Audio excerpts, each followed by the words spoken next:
in the books. One more very good game on the way as Laramie and Cheyenne face off. We're about to get you ready for that one as we welcome you into the Buckle Up for Life Wyoming studios. I'm Colin Holt, so happy to have you with us for this game. All the games live on mylocalradio.com, and in just a few minutes, we'll send it back out to Cowboy Field in Laramie, and the guys at the Union broadcast booth will have the call. But first, let's talk a little bit about how we got to this point. Let's roll the highlights from game one of the day, if we could, as Cheyenne and Laramie will face off in just a little bit. Let's go to the game one highlights from today. That was that Casper Sheridan matchup, and there it is, Casper Sheridan. Cole Douglas got things going for the Oilers early. He has an RBI single here. We've seen a lot of good things from this Casper offense. Samson Wagner with a sacrifice a little bit later. Cooper Hack would also have a 2 RBI single later in just the bottom of the first. Already Casper going to work. They would add to that lead in the bottom of the second as well, as there's that Cooper Hack 2 RBI single. We've talked a lot about this Casper offense. Again, 23 runs in yesterday's victory. They can certainly swing the bat, that is for sure. There is a ground out by Wilcox. Brent Nipper will also add an RBI in the bottom of the second. So Casper sitting pretty with a 6-0 lead after 2 innings. But Sheridan, as always, continuing to fight. They battle back in the top of the third to get not only just a couple of runs like that Cody Kilpatrick RBI, but then Kilpatrick comes around to score on a wild pitch. There's a walk that brings in a run. So Sheridan doesn't just get back into the ball game. They end up tying things up as Cale Hamrick puts the ball in play, brings a couple of runs around, and then there's another run that comes home on an interference call. There's Hamrick putting the ball in play, and this would tie it up. 3 runs, all on 1 ball in play, and we would be level at 6-all. But then go right to the bottom of the third, and just like that, the Oilers offense goes right back to work. We knew they wouldn't be done yet that early in the game.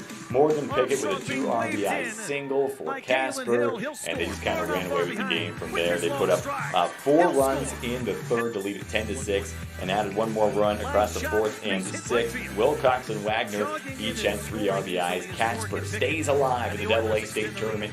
Sheridan's season comes to a close. Let's go back to the Buckle Up for Life Wyoming studios, where we now take a look at the brackets, because this has been a very interesting day. We're going to get to the Evanston-Gillette highlights. That's the game you just saw on mylocalradio.com. But let's go to the losers bracket. Casper advances. Sheridan is done. Casper will play the loser of the Cheyenne-Laramie game at 1 p.m. tomorrow. Like we said, Evanston-Gillette, that just wrapped up. Evanston got the victory. Let's roll the highlights from that one. This was a defensive battle. If you've ever seen a defensive battle, can we go to the Game 2 highlights? Evanston and Gillette. 2 pitchers on the mound, both of them very talented. Gus Allred for the Outlaws, Matt Newland for the Riders of Gillette. But somehow these teams found a way to get a few runs off those guys. None of them were earned throughout the entire ball game. Gillette got the scoring early. That was Colson Cluck putting the ball in play. And then Derek McDonald for the Outlaws tied it up in the bottom of the first. Go to the bottom of the third. Run comes in on the error. Evanston now leads. They would tack on to that lead when Hank Allred scored on a wild pitch here in the bottom of the fifth. And then Gus Allred, who had 8 strikeouts in a complete game victory for the Outlaws, gets the strikeout in the top of the 7th with the tying run at the plate to secure the Evanston Outlaws trip to tomorrow's game. They stay alive in the tournament, and Gillette has their season come to a close. So with that being said, let's go back to the losers bracket. Take a look one last time at how everything lines up. Casper and Evanston, they will play tomorrow at 1 and 4. Casper gets the loser of Cheyenne-Laramie. Evanston gets the winner of Cheyenne-Laramie, and those will be the semifinals. A trip to play for a state championship will be on the line tomorrow at 1 and 4, and of course those games will be live on mylocalradio.com. Winners bracket time.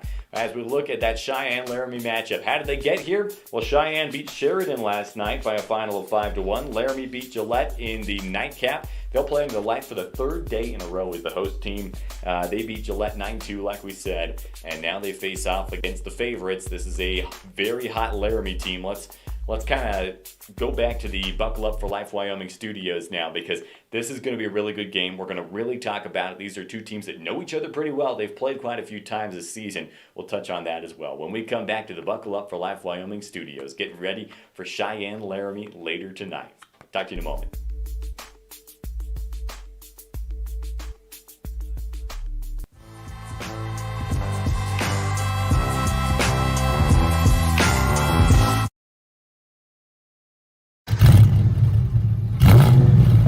I'm Kendall Roberts with the Wyoming Seatbelt Coalition. Whether your car is a classic car or a new one, buckle up every time. Buckle up for life, Wyoming.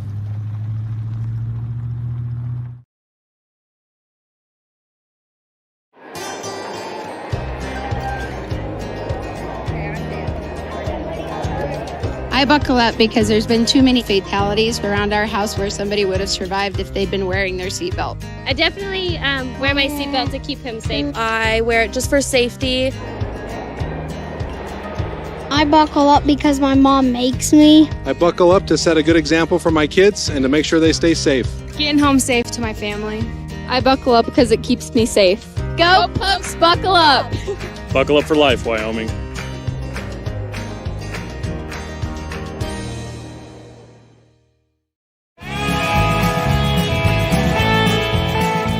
Buckle Up for Life Wyoming studios. Cullen Holt with you, getting you ready for Cheyenne Laramie. It's been the most anticipated game of the day. This is not an elimination game, okay? One of these teams will secure their spot in the state championship. One of these teams will just have to play to get back into it. So that is what at stake tonight. Two teams that have not yet lost, and two teams that know each other pretty well. So let's roll the tape for Cheyenne Laramie now, because this is going to be a very intriguing matchup, and that's to put it lightly. So Cheyenne and Laramie, they've met quite a few times this season. Cheyenne has got the season series with an edge of 5-2. Cheyenne only lost one conference game all season long. You know who they lost that game to? Yeah, the Laramie Rangers, a team that struggled a little bit at the end of conference play, but is really hot right now. They've won a couple of tough games under the lights over the last 2 days to get to this point. So you've got the favorites, and you've got the team that's got all the momentum. They've got the rowdy fans. We talked to Coach Lozano on the 307 Baseball Recap show last night. He said the environment has been great, and now the favorites have to go into that at Cowboy Field and take on the Rangers. I mean, these are also two teams that are pretty close in proximity, so there's so many plots and subplots that go into this to make this matchup just so exciting. We have not yet seen Bradley Feaser for Cheyenne. We'll see if tonight is the night they finally roll out the big guns. He's been leading the state in a lot of statistical categories as a pitcher.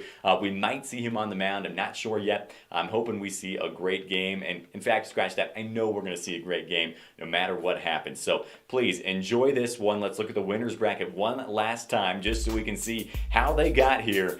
Cheyenne knocking off Rock Springs and Sheridan. Laramie beating Jackson and Gillette. A collision course of the undefeateds in the AA state tournament. It's coming up as we send it out to the Union broadcast booth. Elin and the gang have the call from Cowboy Field in Laramie. I'm Cullen Holt saying we'll talk to you after the game.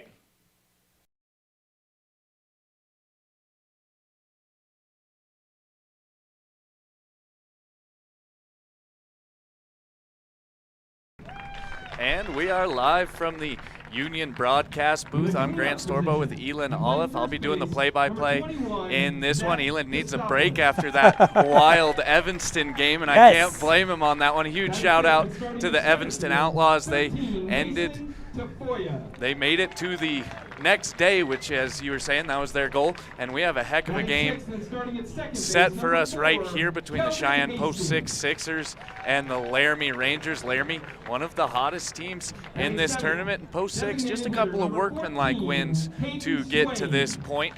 The Post 6 Sixers will have their ace on the mound. It's Bradley Feaser going for the Sixers, and he's been dominant. It's going to be Mason Branch going for the Laramie Rangers, so should be a good one between the Rangers and the Sixers. I will say, I haven't been at one of the games this evening or either evening for Laramie, but boy, you've been saying that these atmospheres get rowdy. They've been great. There's things throwing into the stands, like just typical, like what you would see at a minor league game. It's been awesome.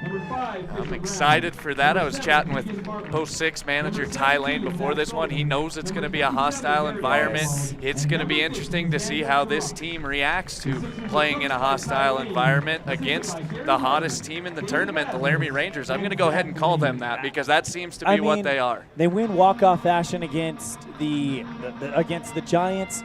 That was a great game. And then I think they shell-shocked Gillette last night, 9-1. I mean, that was a win that I don't think a lot of people thought they could get, but I don't think a lot of people thought that they'd do it in that fashion. Absolutely. You know, when they throw Brandon Chavez, which is who they threw last night, he has been really good for the Laramie Rangers all year long. And I'm really impressed with how Coach Lozano has really grown this program since he took it over. Laramie is really, really good, and they got it rolling right now. This is going to be a fun one. I don't know if you heard, but we were talking about during the Sheridan-Casper game, Aaron Lozano is my manager of the year. He's been fantastic. Aaron Lozano, I wish there was a West and an East manager of the year. And for obvious reasons, I give it to Jason Mitchell. He came in mid-season and did that. So, but Aaron Lozano has been by far I think it would be my manager of the year. This is a team that finished 4th in the East, 2-0 in state, and now they're guaranteed a spot into the semifinals. Absolutely, and they're rolling. Heck, depending on what happens here, the winner of this game, of course, secures themselves a spot in the state championship game on Friday. Just a matter of whether they'll have to be beaten once or twice on that Friday afternoon. And I'm excited for this one. I know the Post 6 guys are. I know the town of Laramie is. Heck, look around here. They're fired up, and it's going to be a fun night of baseball between the Rangers and the Sixers. Hey, we're broadcasting from the Union Broadcast Sports Broadcast Booth at Laramie's Cowboy Field. Beautiful ballpark, beautiful night, beautiful town, and hopefully a beautiful game. It's a beautiful game to begin with because it's the best game on earth. But hopefully a beautiful game played tonight. Absolutely. And it's just going to be a fun one. Mason Branch getting the nod on the mound for the Rangers. He's actually beaten the Post 6 once already this year. Early on in May, it was a non-conference game when Mason Branch defeated the Sixers. They outbeat them once again. Ryan Chamberlain threw that one as well. And I'm going to turn it over to Bane Boos, our PA announcer, as he has a very special moment. At second base, Tony Fontes.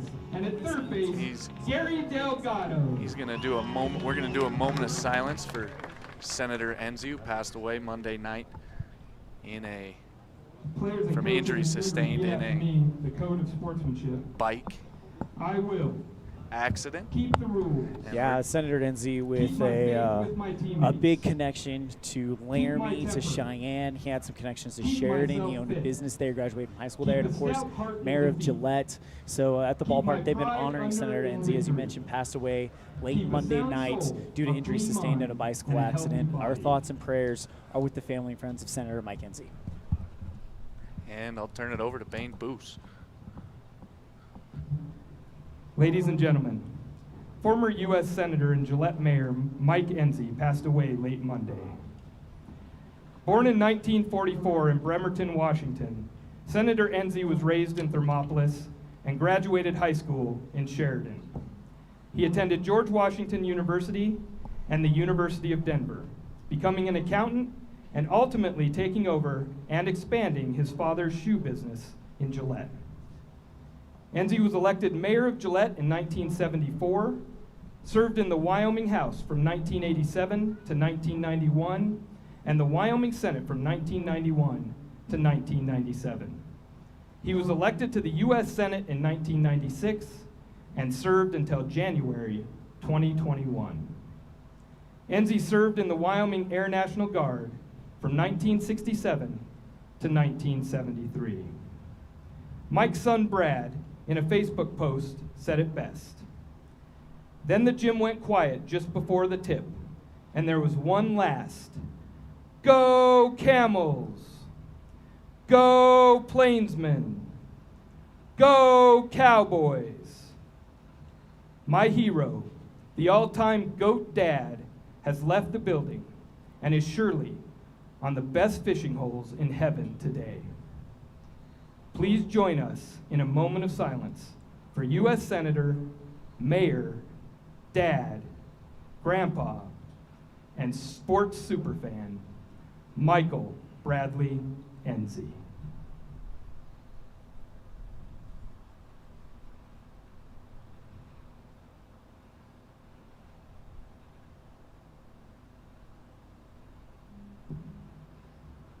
Thank you. Please remain standing and remove your hats for the singing of our national anthem.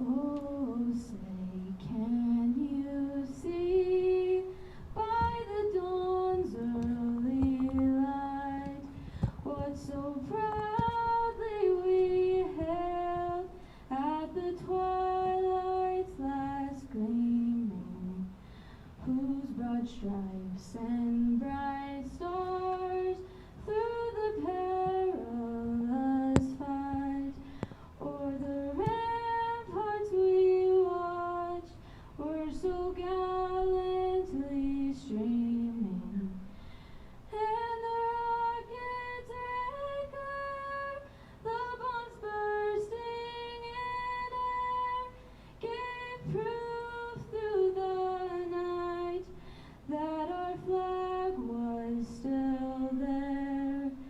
Oh, say does that star-spangled banner yet wave o'er the land of the free and the home of the brave? Fans, that was Laramie High School student Emily Gardner. Let's give her a little bit more love. Emily Gardner with a beautiful rendition of the national anthem. Chris Brentle sang the anthem during the Casper game yesterday. I'm sorry, but she just blew Chris Brentle out of the water. That was fantastic. That was beautiful, Emily. Thank you so much. Fantastic from That was the best Emily. of the week. Absolutely. That was great. That was awesome from Emily, and we're ready to play some baseball after Emily got done belting it. As you called it, the greatest game in the world, and this is going to be a great game right here. Absolutely. And can you believe it? I'm ready for another game after that amazing Evanston-Gillette game. You're going to be worn out by the end of the week. Absolutely. Living You know at what? the ballpark. I've got a 10-day vacation starting in 2 weeks. I'm going to be good. Absolutely. Absolutely. Yep, and you're doing a fantastic job putting this on. And let's go through this Laramie Rangers defense. Brandon Chavez in the outfield. He's playing left field. Garrett Dodd in center. Tatum Moore playing right. Billy Jenkin, the third baseman. Ryan Chamberlain at shortstop. Riley Hogsett at second base. Diego Medina at first. Aiden Morris behind the dish. And as I mentioned earlier, Mason Branch getting the start. Going to try to attack this post-6 lineup that really hasn't swung it all that well the first 2 games of this tournament. And this is how Ty Lane's post-6 Sixers squad is going to line up against Mason Branch. Julian Romero leading off, Dom Lopez hitting second, Coulter McAnally hitting third, the big man in the middle, Zach Kostopoulos, hitting fourth, Mason Tafoya hitting fifth. This sounds awfully familiar from the first 2 days. Keldon Hastings hitting sixth, rounding out the Sixer order, Hayden Swain 7, Caden Anderson hitting 8, and turning it over is Ty Lobmeyer. Mason Branch has tossed his warm-up pitches. Julian Romero stepping into the left-handed batter's box, and this is going to be a good one. We're about ready to go at Cowboy Field, and you are right there down the right field line in tents and lawn chairs. It's packed to my right. It's packed to my left. It's going to be a fun one, and here we go. Prime time postseason baseball equals must-see TV. Absolutely. And the first pitch misses up and away to Romero. Romero, a .313 hitter on the year, and he's done a very good job in the leadoff spot for the post-6 Sixers. Second pitch of the at-bat, Romero leaves that upstairs. So Branch missing up a couple of times, and sometimes you get in big games, you kind of have some jitters in the first couple batters. Yeah, I mean, the energy in this stadium is palpable. So sometimes you need, as you mentioned, sometimes you need to get a moment to kind of catch your breath, take a deep breath, and just realize this is the same game. This is the same basics, same principles you've been grinding at all year. Absolutely. Game's still the same. Base is still 90 feet, still 60 feet to the pitcher's mound. It's the same thing, just means a little bit more. Absolutely, you're 100% right. 3-1 under Merrill. He fouled one off, then took another pitch upstairs. Branch out of the windup, the 3-1 pitch. That misses low and inside, and Romero draws the walk to get things started in the top of the first inning. I was chatting with manager Ty Lane, and one of his goals for the Sixers today is to get the scoring going a little bit earlier. And we were talking before we started this broadcast, that's something they just have to do to get going. Absolutely, and you know what? I think the key to that is going to be, you may not need to put something across the plate now, but if you're doing that first inning, it's going to take a lot of energy out of this crowd, and that might be a big thing to do, because this really is the Battle of Laramie County. Absolutely, no doubt about it. And this crowd, you know there's going to be some big moments where Laramie has an opportunity to really get them going, and the crowd can affect a game, especially when you're not used to it. You don't see a ton of huge crowds playing in American Legion baseball. That one's grounded to third baseman. He fires to second. That is, the turn is not in time to get Lopez. Very close play at first, but Lopez beats it out on the backside. That was a good play by Jenkin. He fired it to Hogsett to get the fielder's choice and out number one. You know what? It's important that you get that leadoff runner. If you can just get the easy out. Take what you're given, and just take it one out at a time. Absolutely, and he did a very good job setting his feet and throwing. Worth noting, they're behind the plate ump is Mark Hermase and Nevin Jacobs at first, Tony Fontes at second, and Gary Delgado at third. As that pitch misses to McAnally. Someone wants some camera time. No doubt about it. Got to get yourself on there. Pretty sure that's the some of the Casper Oilers. Hey, great win today, guys. Thanks. Thank you. Pitch from Branch is a called strike on the outside corner. I didn't get a chance to play in this state tournament. You did. But isn't that part of the fun, is that when your game is over, you get to come to the stadium, watch these other teams battle it out? Absolutely. That's so much fun, because not very often is all of Wyoming baseball in one spot. You get to come and get to know some of these other guys. You get to chat with them, and you get to see what everybody is all about. And it's just awesome, especially when you can come to a game like this in front of a packed crowd. Absolutely, and a great-looking stadium. Hats off to the crew in Laramie. Absolutely. They're working hard getting the field ready as McAnally slaps that to right field. That's going to be scooped up by Moore. Dom Lopez going to be held up at second, but Coulter McAnally gets the hitting going. First hit of the ball game for the Sixers. And now you're going to see Zach Kostopoulos come right back in there, favorite to win AA Player of the Year. And you could see why under the lights tonight. Absolutely. Kostopoulos is a big-time player for the Sixers. He's 3 RBIs away from breaking the all-time RBI record. The Sixers going for the all-time win record in the program tonight, so they're just having a heck of a year as the first pitch is a called strike. Did you say he's 3 RBIs away from breaking the all-time RBI record? All right, we're keeping an eye on that. Yep. Home run and the record's broken. So. Pitch from Branch, and Kostopoulos leaves that on the outside edge, and Branch doing a good job of pounding that outside corner early on. What's scary is Kostopoulos is back next year. It's like he could go at it again. Oh, he's primed and ready for a big year. And that pitch misses low and away, and Branch not going in on Kostopoulos, which I can't blame him. You don't want to miss over the heart of the plate. That can mean bad things. Branch. Cheyenne Post 6, the favorite, of course, to win this tournament, win that state title. I think it'd be their 32nd, and I'm not even exaggerating. It's just a great program that they put together, and get a chance to show why. Absolutely. Ty Lane's done a fantastic job since he took over in 2016 for his dad. Tag Lane won a bunch of them, but Ty has done a fantastic job. But that one's popped into foul territory. Working under it is Morris, and Morris makes the play in foul territory for out number 2. So they get Kostopoulos out. Always a big out. Big out. That pop out foul does bring up Mason Tafoya. Tafoya, 348 hitter on the year for the Sixers. And he's been a guy that's played a little bit of everything defensively. He's hit all over the lineup.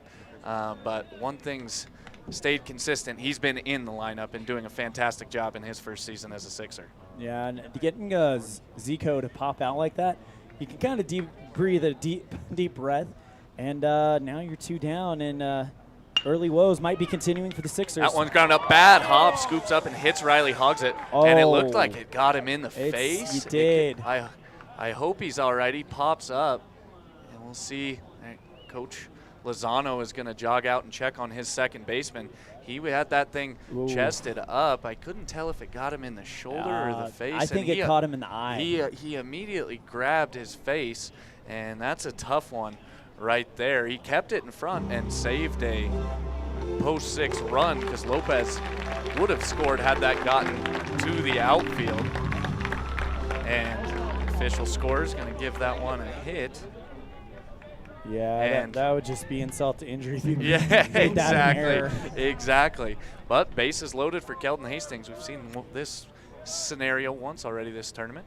Pitch from Branch misses upstairs to Hastings. It's 1-0.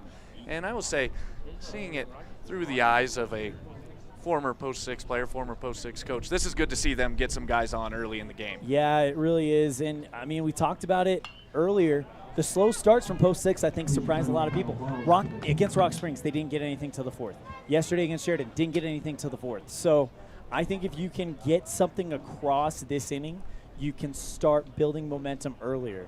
Absolutely. It's just something we haven't seen. Branch kicks, deals, and back-to-back foul balls from Hastings, and Branch 1 strike away from working out of this bases-loaded jam. And that is a big deal because if you work out of a bases-loaded jam, it's big and it does a lot for your confidence. You work out of a bases-loaded jam against these guys, that lets you know what, we can keep up. Here's the pitch from Branch, and Kelvin swings through that one, and that is strike number 3, and Branch does exactly what we just talked about. Gets out of that bases-loaded jam. Sixers get a bunch of runners on, leave 3 on in the inning, 2 hits. You're watching the Wyoming AA American Legion State Tournament on mylocalradio.com.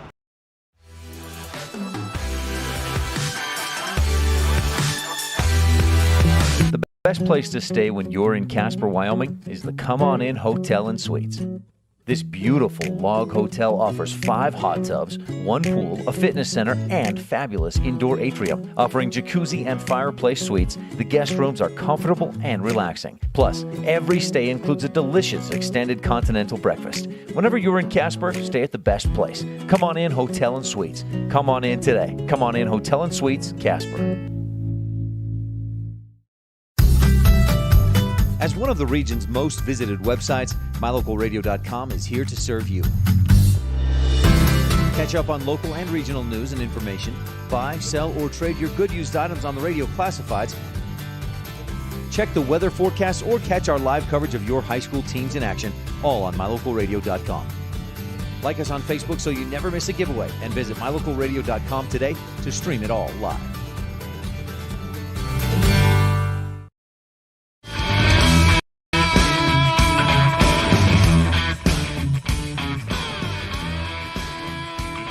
Back at Cowboy Field in Laramie. Laramie works out of the jam. This is how Post 6 is going to line up defensively. Julian Romero in left, Mason Tafoya in center, Dom Lopez in right, Ty Lobmeyer at third base, Coulter McAnally at shortstop, Kelton Hastings at second, Zach Kostopoulos at first, Caden Anderson behind the dish, and the big man on the mound, Bradley Fieser. Listen to some of these stats. He's 12-2 on the year, thrown 84 2/3 innings pitched, 134 strikeouts to 26 walks, a .82 ERA, and a 188 batting average against. He has just been very difficult on opposing teams, and this is how Laramie's going to attack Fieser.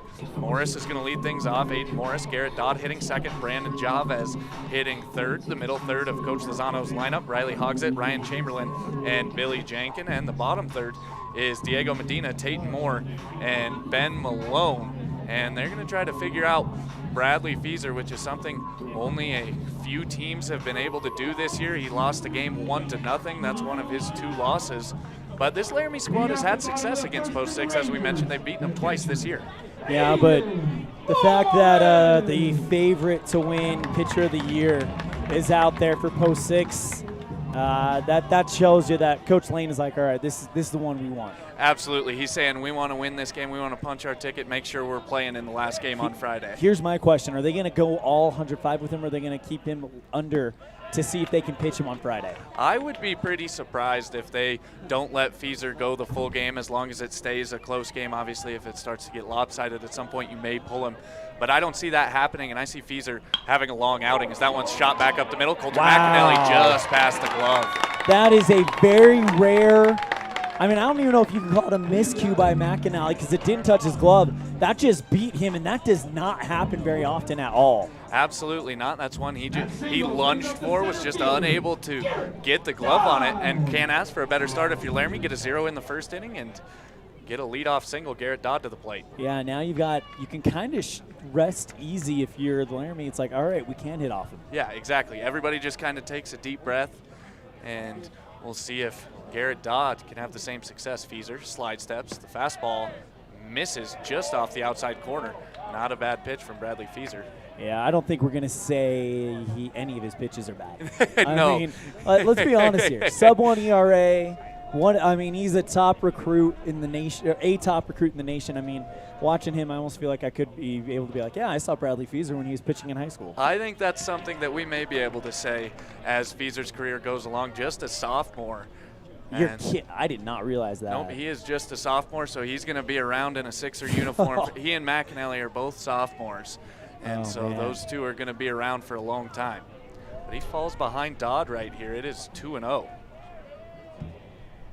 Feeser set at the belt, and he's going to pick over, and getting back in safely is Morris, scampered back. I wouldn't say his pickoff move is quick, but there's a lot of power there. Like, he just turns around and fires it, and it's not like he doesn't move quickly, but the way he throws the ball, it could easily catch someone napping. Absolutely, and Feeser has some sneaky athleticism. He's a multi-sport guy, plays quarterback for Central, plays center on the basketball team, and he's just a really good player. That's grounded out to McAnally. McAnally flips it to Hastings. The turn is in time, and that is a 6-4-3 double play. Think there's a lot of Post 6 fans here? I think so. I think a lot of people made it over the hill. I know some of my former teammates decided they were going to make the trip up to watch the Sixers in this one, and they picked a good one to come check them out. It's tough to get certain information on American Legion players because it's not like high school where you get a roster and, oh, I know this kid's a sophomore, or, oh, I know this kid's a freshman or a junior. You don't have that information available to you. So, finding out that Feeser, I've covered him all summer on 307 Baseball, but finding out he's a sophomore just makes what he's done this season that much more impressive. Absolutely, and he's just a heck of a player. I had the privilege of coaching him 2 years ago at the A level when he was just an 8th grader, and he was very dominant that year as well. And that pitch misses in the dirt, 1-1 on Chavez.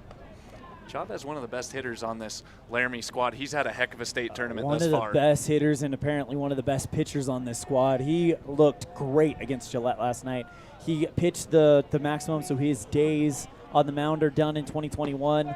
But it was a big game, and it got them into this one. Absolutely, and that's all you can ask for. There are 6 other teams that would trade spots with both of these squads. Yep. And Post 6 and Laramie, very deserving. They've had 2 good first games. Yeah, and then the winner of this game will play Evanston.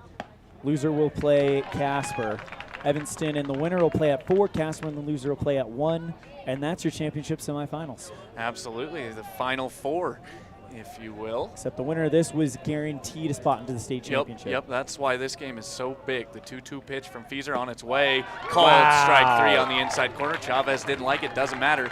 He goes down looking. I don't have a radar gun, but that was quick. Hey, Feeser has the ability to run it up there, and he's able to work through the leadoff single, sets Laramie down in order with that double play. You're watching the 2021 American Legion State Tournament on mylocalradio.com.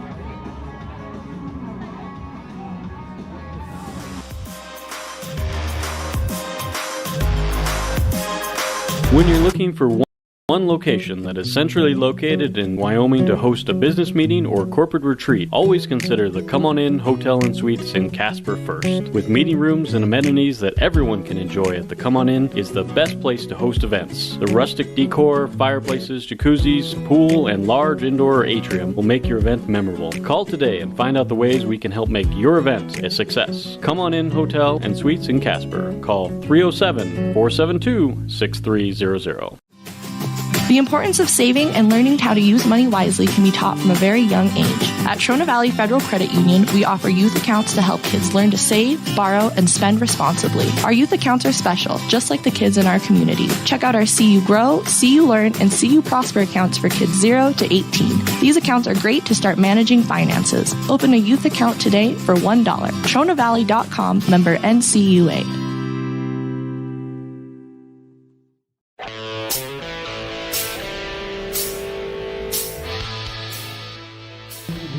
And we're back at Cowboy Field in Laramie, a scoreless first inning.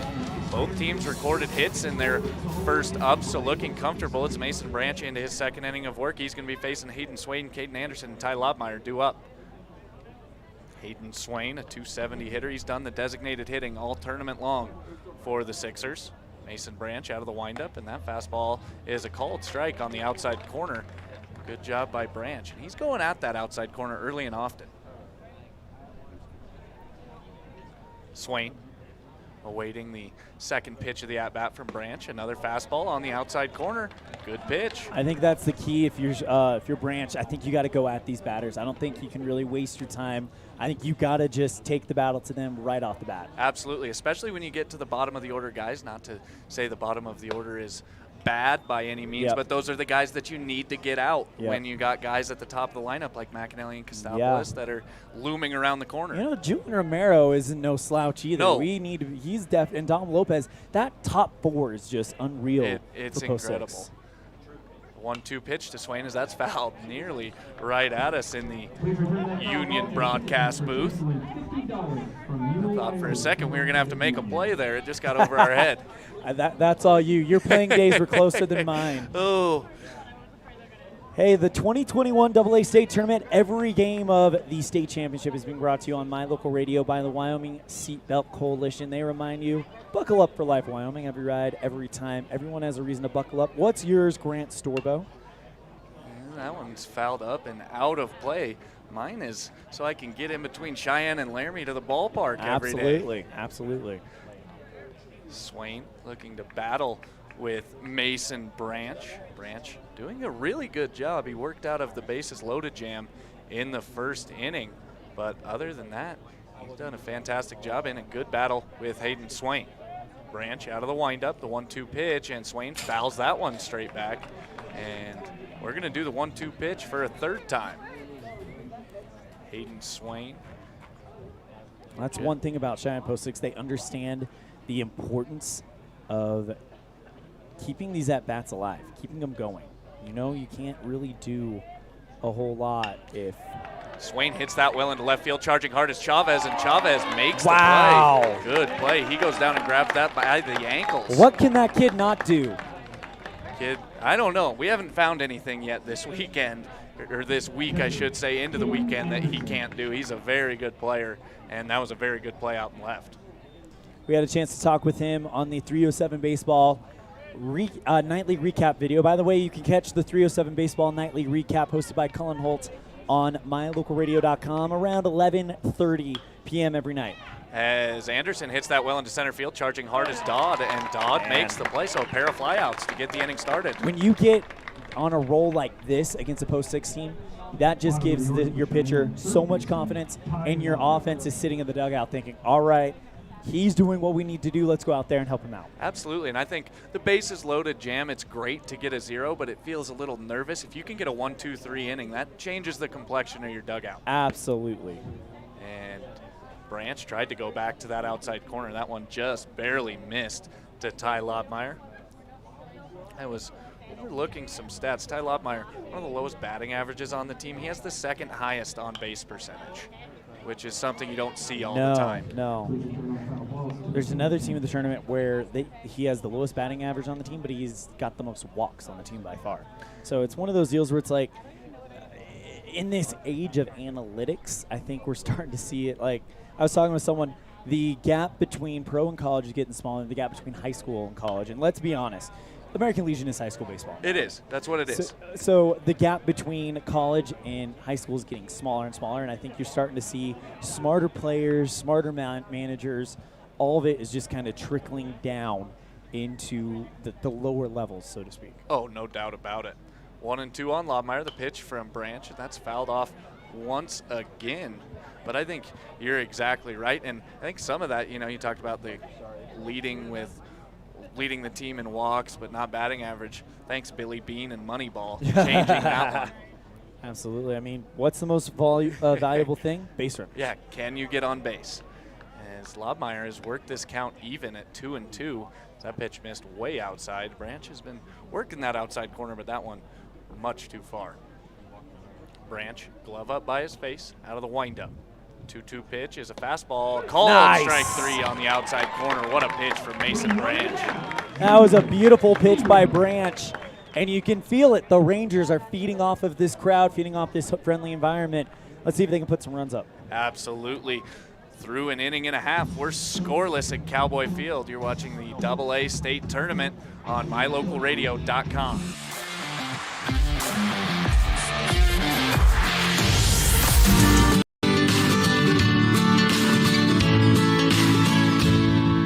America keeps moving, and Auto Farm Chevrolet is here to help you keep rolling. Whether you need a brand new vehicle or service on one you already own, Auto Farm Chevrolet is here to lend a helping hand. Our certified mechanics are knowledgeable, and our sales team takes the time to get to know you and what your needs are. Stop in today, Auto Farm Chevrolet, 624 Front Street, Evanston. Evanston's community-driven dealer. When your vehicle needs new tires, any tire store can get you back on the road. But only Plains Tire can get you rolling again with the peace of mind that you were treated well, paid a fair price, and that you'll be taken care of for the life of the tire. At Plains Tire, trained tire technicians mount and expertly balance your new tires, replace the valve stems, and hand check each lug nut to make sure it's all tight and secure.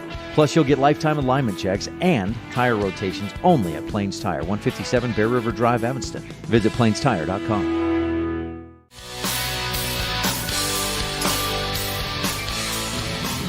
And we are live from Cowboy Field, bottom of the second inning. Very impressed with how Mason Branch has started this game on the mound for Laramie. He started this game like he knows the magnitude of it. And it is probably it's the biggest game of his life. It's the biggest game of everyone's life out there on the field. Winner is going to the championship. They'll have to play a technical semifinal game, but the winner goes to the championship. Means they only have to win one time on Friday to win the state championship.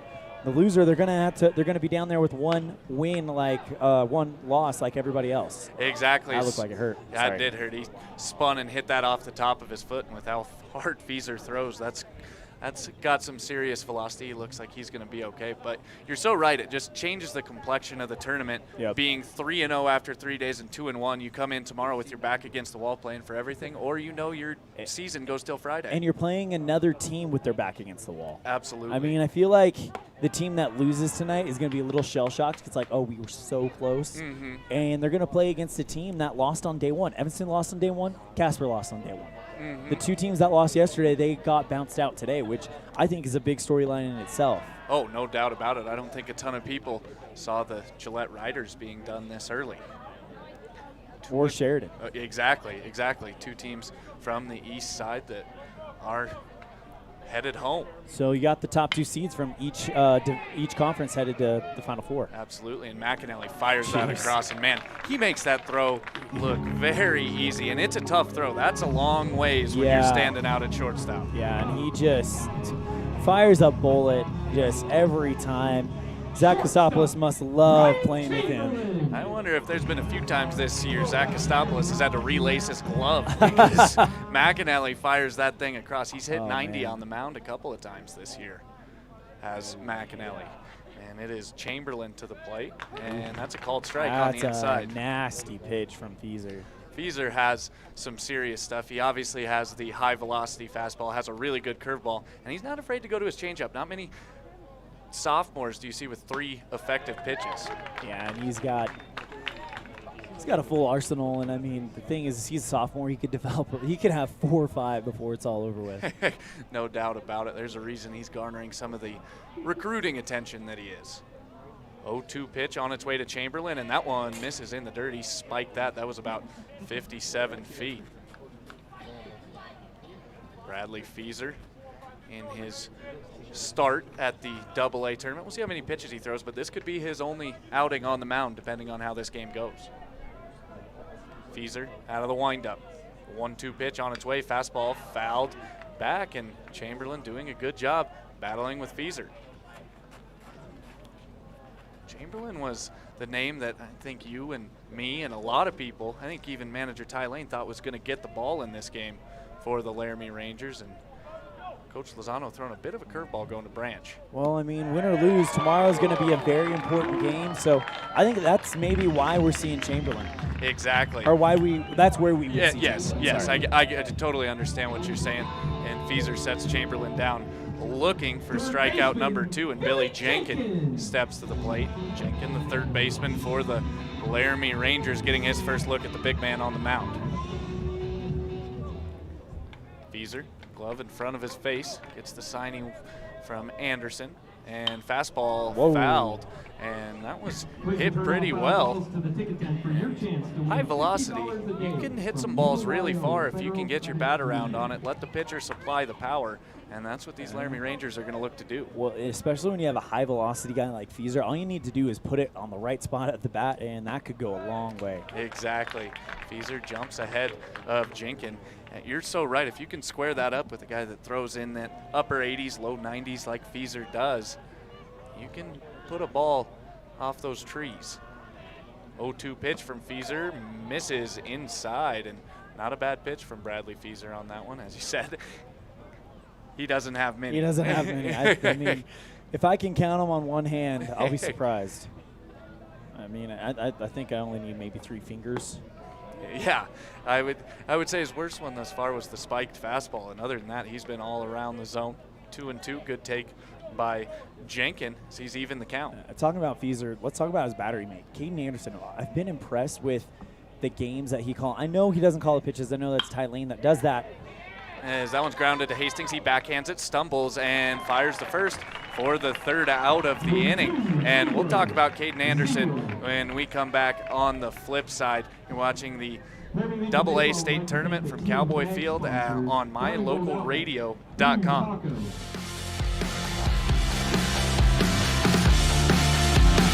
The big difference that sets Freeway Tire apart from other tire stores is the fact that we care. We care about the customer service we provide, we care about selling quality products at fair prices, and we care about your vehicle. So when you're looking for tires or having work done on your vehicle, everything from maintenance to major repairs, make sure you take it to the company that really cares, Freeway Tires, on Bear River Drive in Evanston. Stop in today or schedule an appointment with us online at freewaytires.com. As your local Ricoh, Toshiba, and Sharp dealer, Mountain West Business Solutions represents quality office equipment that lasts. We work with each client to understand your workflow, your goals, and your bottom line. Whether you lease or purchase office equipment, we have many ways to work with you to provide the best products at the best value. We also service and provide supplies for HP printers. Call Mountain West Business Solutions today. Let us help you find the best solutions for you and your business.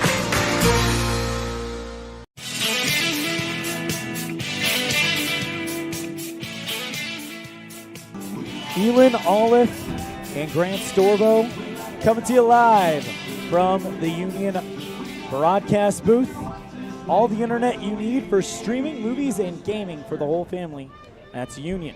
Visit unionwireless.com or stop by your local Union office for all the details. It's a beautiful night at Laramie's Cowboy Stadium as this first pitch to batter Julian Romero swung on a miss for strike 1. We are in the top of the third inning. Through 2, it's been a defensive battle, no score. Romero takes that one over the third baseline, foul. 0-2 count. Mason Branch. Tell you what, Grant, he's come out and he's been impressive in that first 2 innings. Oh, he's been fantastic. He hasn't even blinked. Sometimes a big crowd facing the evil empire of Wyoming baseball, if you want to call him that. It is what it is. He's done a great job through the first time through the lineup. If I'm not mistaken, I think Mason's another younger guy too. He's a sophomore, so we got the battle of the sophomore aces going on tonight. 2 balls, 2 strikes. So incoming junior, I think that puts him in the same range as Feeser, correct? He and Feeser are the same age then, so we could see this matchup a few times over the next few years. And wouldn't be happy if we did. 1-2. This one, line drive into left field. And Romero gets on. It's a leadoff single for the Sixers. Romero, 1 for 1, a walk and a single. Post 6 loaded the bases in the top of the first. Branch cowboyed up, and they left him stranded. Yeah, and Romero was the one who got things going with that leadoff walk here. He reaches in the third. Sixers going to look to get something across this inning. Runners going for second as Lopez chops that one foul across the third base line. So that was obviously a hit and run. Just didn't quite square that one up if you were Dom Lopez. Dom made it to third, reached on a fielder's choice. Last time up, that cut down Romero on his way to second. Yeah, and Lopez hit that well to the third baseman, Billy Jenkins, but he made a good play. Getting started a little bit late because the first game of the day went 3 hours. And this one off of the chest protector of Morris. Headed for second is Romero. By the way, that's final score, 6-0 Casper. Then all of a sudden, 1 inning, Sheridan gets 6, ties it up. And then Casper scores 6 unanswered over the rest of the game. Final score 12-6. The Oilers on to the semifinals. They will take on the loser of this game, while the winner will get Evanston at 4 o'clock. That Casper versus loser matchup will take place at 1 o'clock. 1 ball, 2 strikes to Dom Lopez, the right fielder. Lopez has been way out in front a couple of these pitches from Mason Branch. He's going to want to sit back, wait on this, and shoot something to the right side. Do your job. Get Julian Romero moved over to third base with less than 2 outs. And honestly, you need to get an out here because Colter McAnally stands on deck. And after him, you know who comes. Absolutely.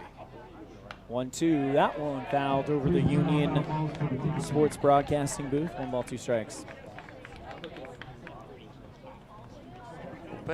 I thought of a new nickname for Zach Kostopoulos, the Greek god. Yeah, I can live with that. That is what he is, and he's got Greek god-like stats this year. I like that. Yeah. This one hit right up the center. Diving stop by Chamberlain to keep it in field. Throw by center field is not going to come in time. And post 6 strikes first. It's the 3rd inning. They're an inning ahead of schedule on what they usually do. Yeah, absolutely. And that was a great effort by Chamberlain out at short. It tipped off of his glove and shot into center field for Garrett Dodd to be able to throw. But Romero runs much too well to get thrown out at home plate right there, and that's how our scoring gets started. Umpires at the plate. Mark Harrimanson. First base, Nevin Jacobs. Second base, Tony Fontes, and Gary Delgado over at third. First pitch to McAnally, misses down low and outside, ball 1. Runner on second, it's 1-0, post 6, nobody down. Runner on first, rather, after the RBI by Lopez. Pitch, outside low, 2 balls, no strikes. And McAnally shot one into right field in his first at-bat, and he's starting to swing it well this weekend. As we've mentioned a couple times, these post 6 batters have just kind of gotten off to a slow start, so they're going to pick that up right here against the Rangers. Well, they've got the first one across. The question is can Laramie kind of weather this storm? 1 run is nothing, as we've seen in this tournament. Exactly, and you just can't flinch. Don't let things snowball on you, and you got to just go 1 batter at a time, 1 out at a time. 2 balls, 1 strike, misses down low, 31 count to the young slugger, Colter McAnally. Yeah, and McAnally, this is a tough count to be in if you're Mason Branch against a guy the caliber of McAnally. You don't want to throw something right over the heart of the plate. McAnally, fly ball, no, sorry, that's a line drive into center left field. I looked away. And judging from the sound of the bat, I thought, oh, that one has to be out there. Nope, that was just a smoke line drive tipped off. Another one that tipped off the glove of shortstop Ryan Chamberlain. Just unable to keep it in front. 2 on, nobody out. That's 2 singles for Colter McAnally. And post 6 with their 4th hit of the game.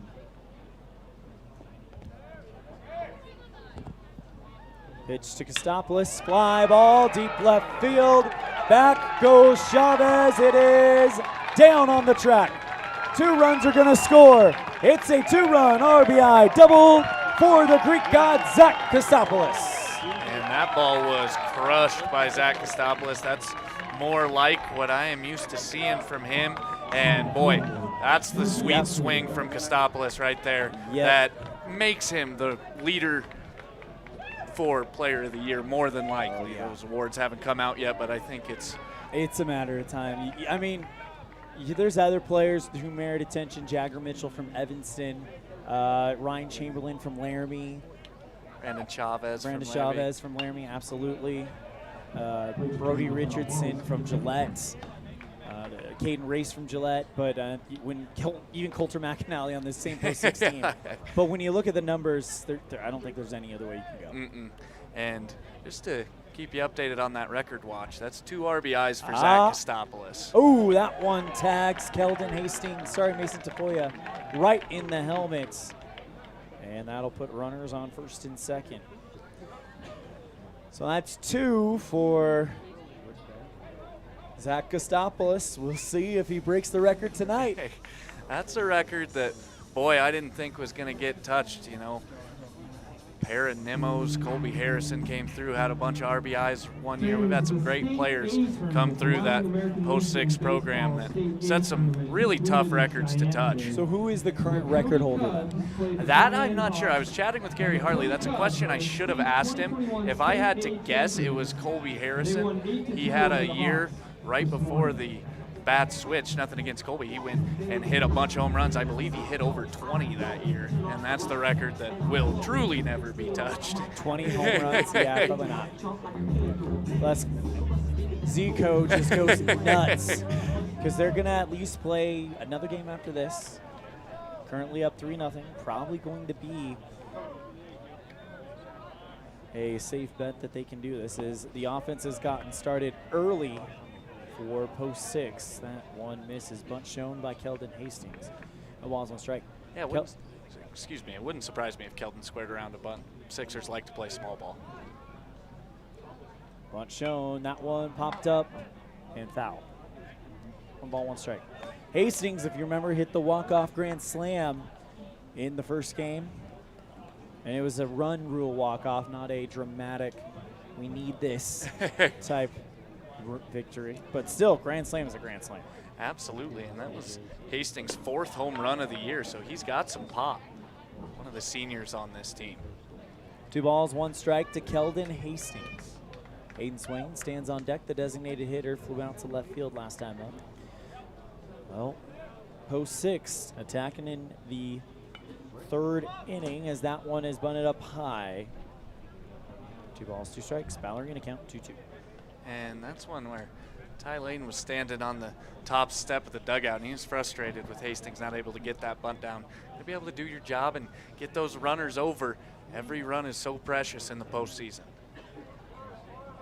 3rd baseman Billy Jenkin was coming in on the pitch earlier, but now on a 2-2 count. That bunt goes off at the table, and now it's all about get the ball in play. Yeah, and Mason Branch has done a good job of that. Hasn't given much up for free. 3-2 on the way. This one, fly ball. It's foul over the first base line. Runners on first and second. The runner on second is Kostopoulos. The runner on first is Tafoya there after taking a ball to the helmet. Good to see that he's okay. 3-2, that one down low, gets away from Morris. And the runners are just going to move over. Its base is loaded either way. Designated hitter, Hayden Swain. And now Hayden Swain with an opportunity to really break this thing open for post 6. Yeah, and things getting a little bit scary for the Rangers right now. This is the 2nd time the bases have been loaded. Hayden Swain steps to the plate. Still nobody out in this inning. They're still looking for the first out. Start getting some outs, they're going to make my scorebook look awfully nasty. First pitch in the zone, strike 1, nobody down. Well, the good news is for Laramie, you got to force at every base. So if anything's hitting the infield, just tap to the closest base. Trade the run for the out if you have to. We'll get there. You can get it back. 0-2 count as the bats have really come alive for Laramie. But with Bradley Feeser on the mound, they're going to really have to come alive, and especially with a 3-0 lead, he might feel pretty comfortable. The 0-2 on the way. This one, fly ball to center right field. That's going to drop. Post 6 going to get 2 off of this one for sure as Kostopoulos comes home. Here comes the third runner, and it is a base clearing double. Not quite, well, obviously everybody but him, but 3 runs coming in, 6-0 Post 6. Here come the reigning state champs. Absolutely, and you're exactly right. Here they come. And this is the type of offense that manager Ty Lane is looking for from his team. They can be explosive at times, just have too many 0-run innings. This has been a big one, 6 in the third. Caden Anderson into the batter's box. We were going to talk about him earlier, but I've been really impressed with some of the targets he's given his pitchers. Absolutely. He's grown so much as a catcher since I first saw him 2 years ago. He was another guy on that first team that I ever coached. A lot of these guys are on that team. That's why I know him so well. This one, hard hit ball at Chamberlain. He bobbles it. Holds that was Swain at second. But it's going to go down as an error for Laramie, and that's their second error of the game.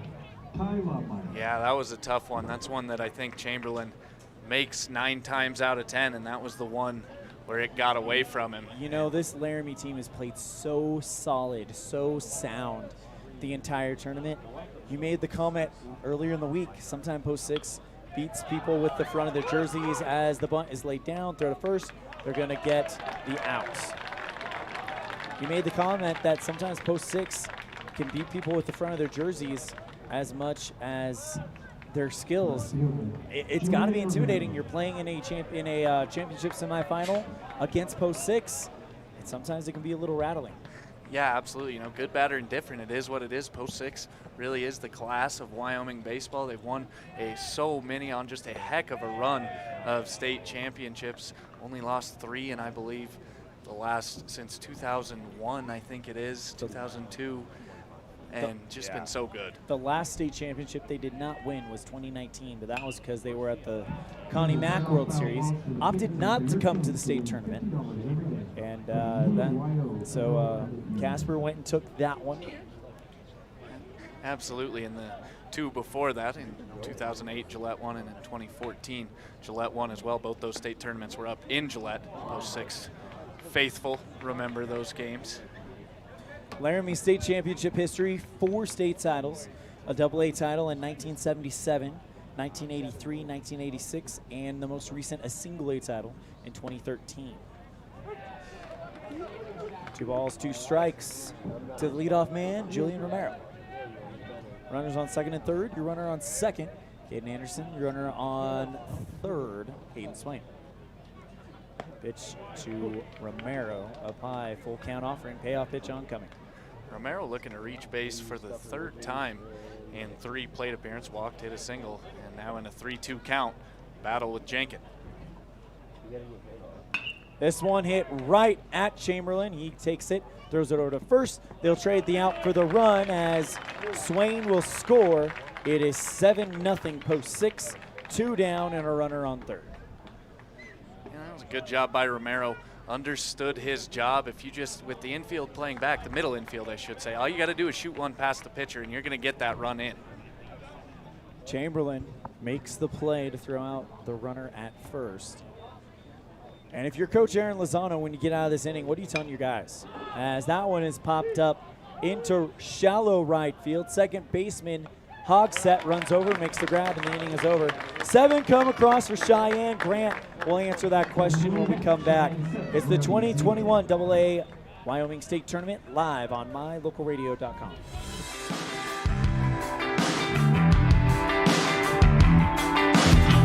Gee, Tommy, you look amazing. Did you try something different with your enamel? No way. I wouldn't do anything to alter these pearly whites, but I did see Dr. McKay Frankham, who told me if I didn't floss, I could miss up 35% of food particles. Really? He told you that? Yep, and you know what? He's 100% right. I started flossing, and now I look better than ever. Wow, I want to see Dr. McKay Frankham. Well, give him a call. 307-789-8910. Easy to remember, right? That's super easy. Dr. McKay Frankham at 307-789-8910. I'll call today.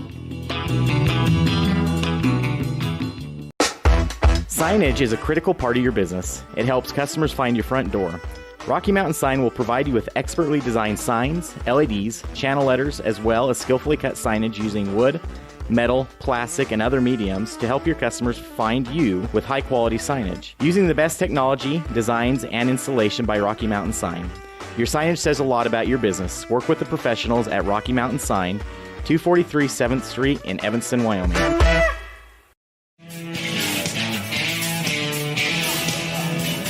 Hey, Grant, how many hours are there in a day? 24, I do believe. And how many pitches has Bradley Feaser thrown through 2 innings? He's thrown 24, and he's faced the minimum in those 24 pitches. Yeah. Absolutely great game by Feaser. Giving up the 1 hit. It was the leadoff single to Aiden Morris, but since then it's been nothing. Absolutely. Morris got wiped out on that double play, the very next batter. And since then, Laramie's had a tough time attacking Bradley Feaser. And we'll see if the bottom third of this lineup can get to Feaser here in the third. All right, back to the question I was going to ask you before that inning ended. If you're Coach Aaron Lozano, what are you telling your team after the other team puts up a 7 spot? I would tell them just take a deep breath. We just took a punch from post 6. It's all about how we respond right now. There's no such thing as a 7-run home run. We got to get base runners on and get them around in. Plenty of baseball left. Don't panic. Get guys on. Get them around. Bottom of the third as Laramie will have final at bats. This one a slow roller at McAnally. Cox fires out number 1. And that's something we've seen early and often this tournament. Those ground balls at Coulter McAnally nearly automatic when you hit it right at it. There's a quick solution to that. Don't hit that direction. Exactly. But then again, on the other side, you got Keldon Hastings, who's proven to be just as good. Absolutely. This team defensively and on the mound is as good a post 6 team as I've seen in a long time. It's at the plate where they have some issues at times.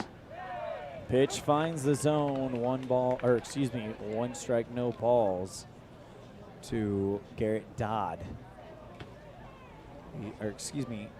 Tayton Moore. That was Diego Medina that grounded out. 0-2 to Moore, the right fielder. I think he came in off the bench in game 1 in that win against Jackson.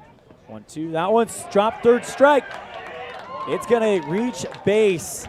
Anderson lost it in the dirt, and instead of it being 2 down, it's 1 on, 1 off. Yeah, and that's a huge change anytime you can get a base runner on against Bradley Feaser, and that was a good job by Anderson. He tried to do everything he could.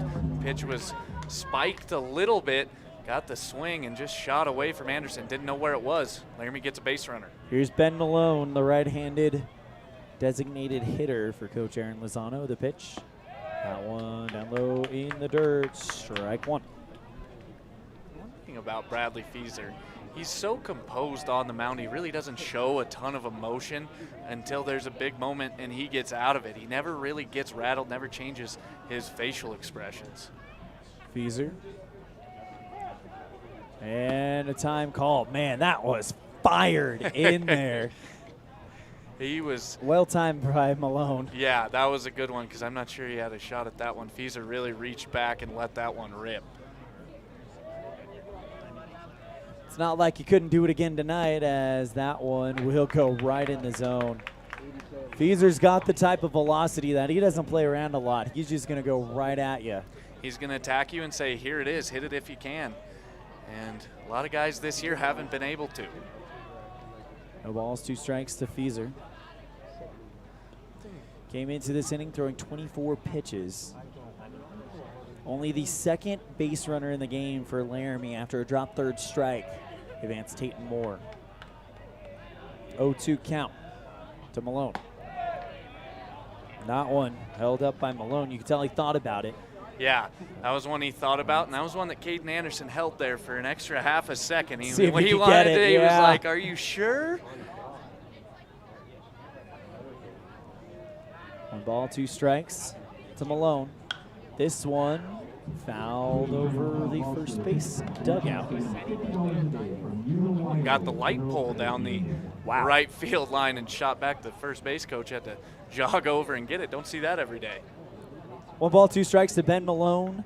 1 down, 1 on for the Rangers, down 7-0. Championship semifinal. Winner will guarantee themselves a spot in the state championship. The loser will play as that one gets away from Anderson and some uncharacteristic miscues in the last few minutes for the catcher of post 6. Yeah, Anderson normally very sure-handed, and the drop third strike, that was a tough block for him, but that one, you got to keep that in front of you if you're Caden Anderson. It's a big 90 feet for Tate and Moore. Feeser checks the runner at second, and he's got a big lead. The pitch, swing and a miss, strike 3, and that's 2 down for the Sixers. As that'll bring up Aiden Morris, the catcher.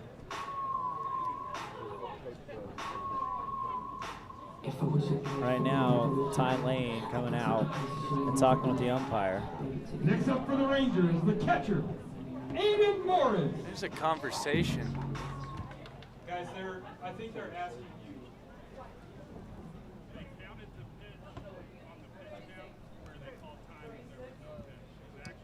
The pitch count is off.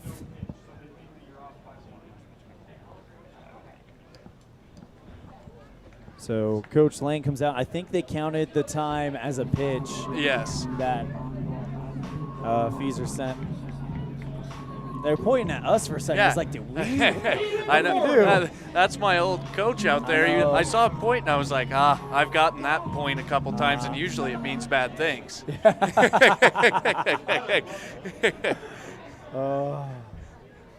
Pleasure to have you here, Grant Storbo. I like Chris Brentel. I like having him here, but you're a nice change of pace.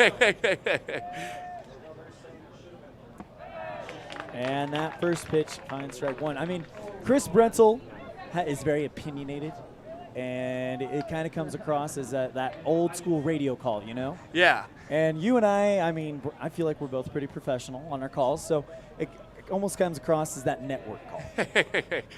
Love you, Chris. Swing and a miss, foul. No balls, 2 strikes to the leadoff man, Aiden Morris. I've just had a blast calling these games with you the last few days, and excited for a couple more. Excited for a couple more. We are not done yet. Day 3. We are over halfway there. It's kind of sad because it feels like the Olympics are coming to a close. It's been so good after the year that we've had to see everybody gathered enjoying some baseball. Nice hit by Morris, but it goes right to Hastings. And as we were talking about, pick your poison when it comes to this center infield. Through 3, it's 7-0, post 6. The reigning state champions looking to get back to that state championship, and they are almost there. Through 3, we'll have the 4th after this at the 2021 AA Wyoming State Tournament on mylocalradio.com.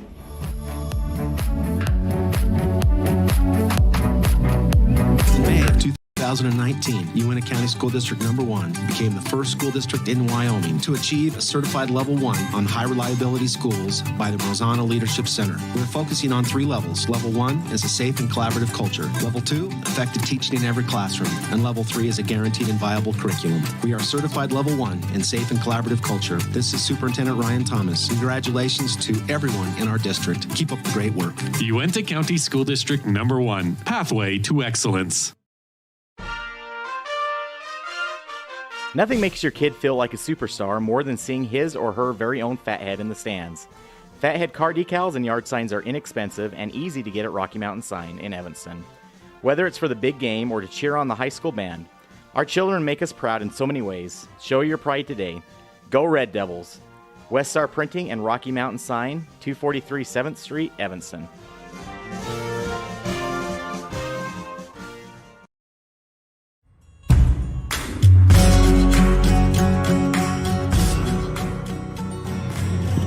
Welcome back to the Union Broadcast booth. Neil Olive, Grant Storbo, here as post 6, the reigning state champions, looking to get back to that state championship games. Situation, winner of this game will guarantee themselves a spot in the state championship, even if they lose tomorrow. First pitch to McAnally from Branch inside, ball 1. And Grant, we were talking about it. The fact that Ty Lane came out was concerned about pitch count. That tells you one thing, and that means Bradley Feaser's night might be short. Absolutely. That tells me that they're thinking about saving him as the tournament goes on, maybe bring him back on Friday, on Championship Friday. And we were discussing who they might bring in, and we just started throwing out names. And this is as deep a pitching staff as I have ever seen this post 6 team have. There's so many really good players that you can run out there. There's so many options. Give Ty Lane a lot of different options late in games. Just roll a dice and sign a pitcher, exactly. A guy a number. Exactly. I was talking with him earlier in the year, and he's like, it's hard to get everybody innings. All of our guys are so good, and they all need innings. 3-1 count to McAnally. You know, that's the crazy thing about post 6. When you look at dynasties, they usually win the same way with the same 4 of them. Post 6 does not. They've done it in so many different ways. In the past, it's been a potent offense. This year, I mean, they haven't won it this year, but this year it's been great defense. So it's so impressive what they've been able to do and the ways they've been able to do it. Oh, no doubt they change year to year. That's a ripper into center field. Diving grab by Dodd. That's your defensive play of the game. Dodd dives in center field. And if you're Coulter McAnally, all you can do is tip your helmet and go back to the dugout. What a play by Garrett Dodd. Absolutely. That's one of those situations where had extra bases written all over it, Dodd had other ideas, and you're exactly right. Tip your cap and get the next one. Here comes Zach Kostopoulos. 2 RBIs.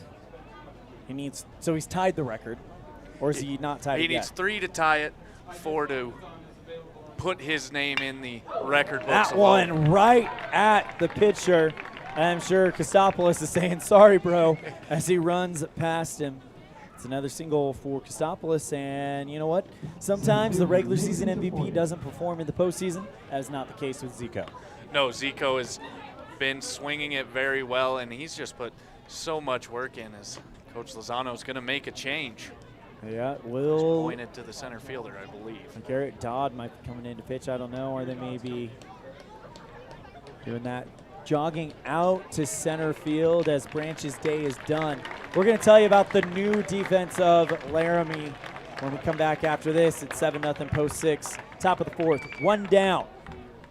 This is the 2021 AA state tournament live on mylocalradio.com.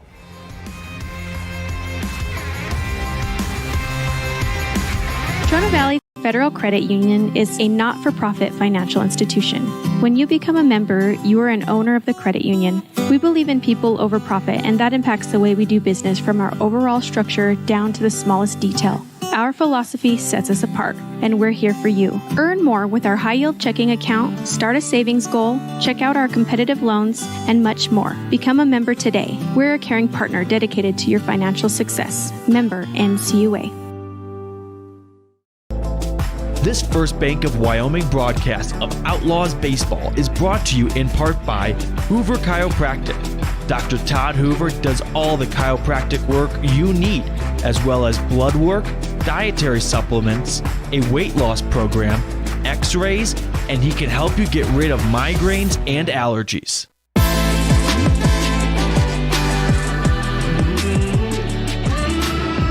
Well, Garrett Dodd just made the catch of the game. Coach Lozano said, I like that. Bring it to the mound. Exactly. Bring in the guy that just made the stud play out in center. And I want to tip my cap to Mason Branch. Yes. He did a heck of a job. I know he left the game, had the big 7-run inning, gave up the hit to Kostopoulos right there.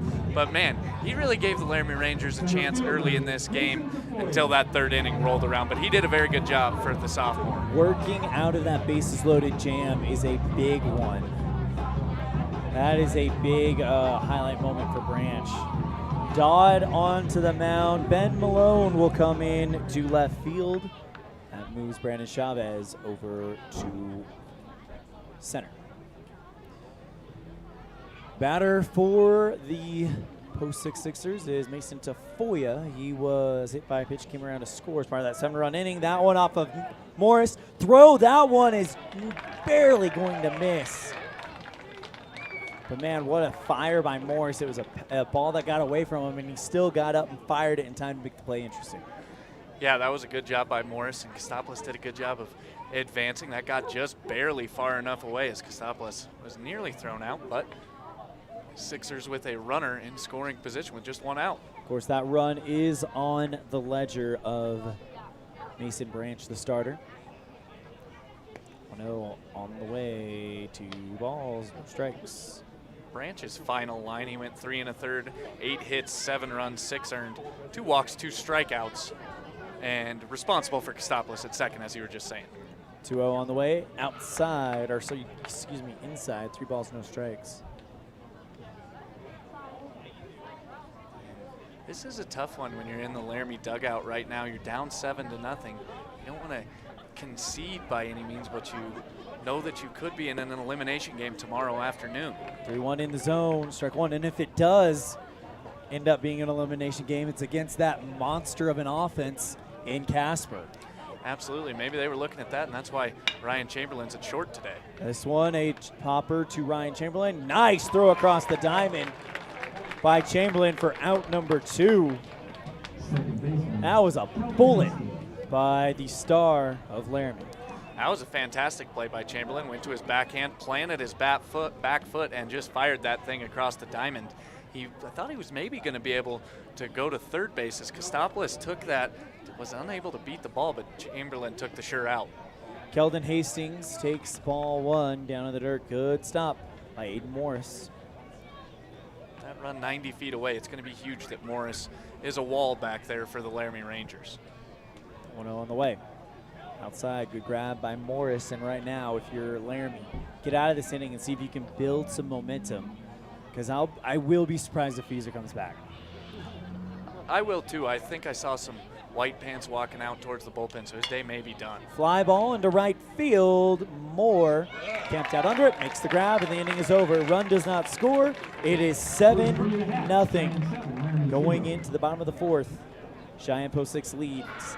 This is the 2021 AA State Tournament, live on mylocalradio.com.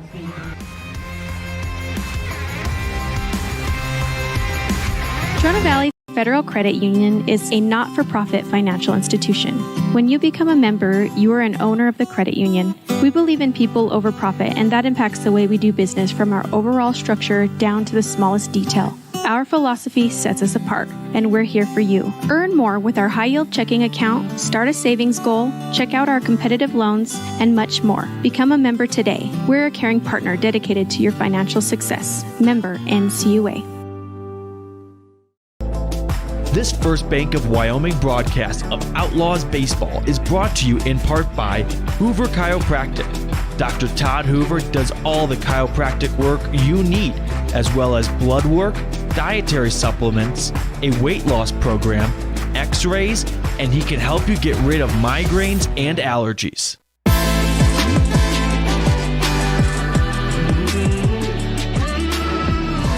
Shows you what I know.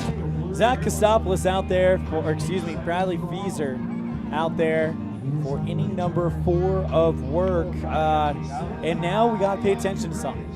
If Kostopoulos goes over 8 pitches in this inning, as he currently sits at 48, then it gets interesting because this will be the only pitching appearance of Bradley Fieser in the state tournament of 2021. Exactly. If he gets to that 46 pitch mark in this inning, that's where he's going to have that extra day of rest, and he wouldn't be eligible to pitch until Saturday. There's, of course, no games on Saturday, so we'll see what manager Ty Lane wants to do. We were trying to predict it, but if there's anything I've learned about being around Coach Lane, he's unpredictable.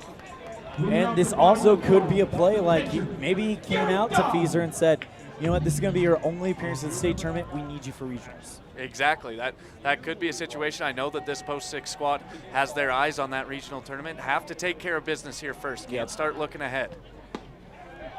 Pitch finds the zone, strike one, which, I mean, if this game had gone in a different direction, I think you would see Ty Lane throw him out there for the full 105. Absolutely. That's where that 7-run third inning changes the whole complexion of how you play the rest of the tournament. Pitch inside to Dodd, 1 ball, 1 strike. And that's also a big hats off to Laramie. Take away that 1 inning, just that one little lapse in concentration, whatever it may be.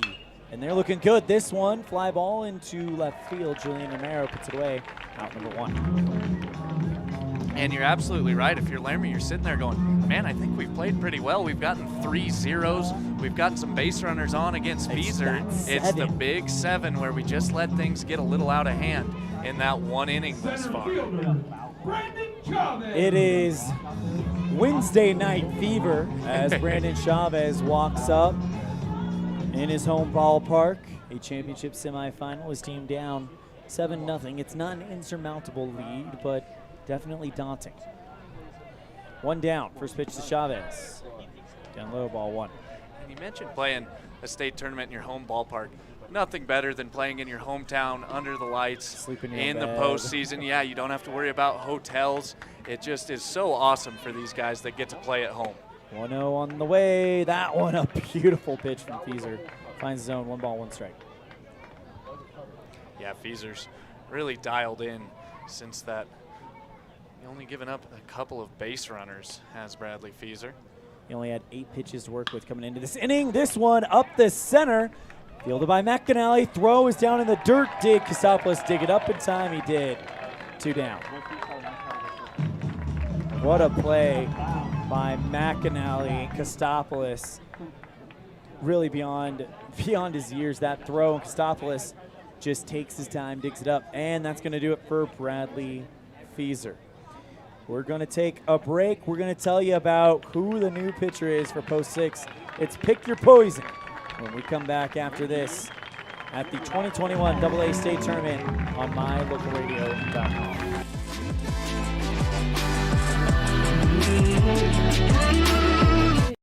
When you lose a tooth? Put it under your pillow. Under my pillow. Like a treasure chest so you could put it in. Why do you do that? Because then the tooth fairy comes for the tooth fairy. So the tooth fairy can come get them. And then what happens? I get money.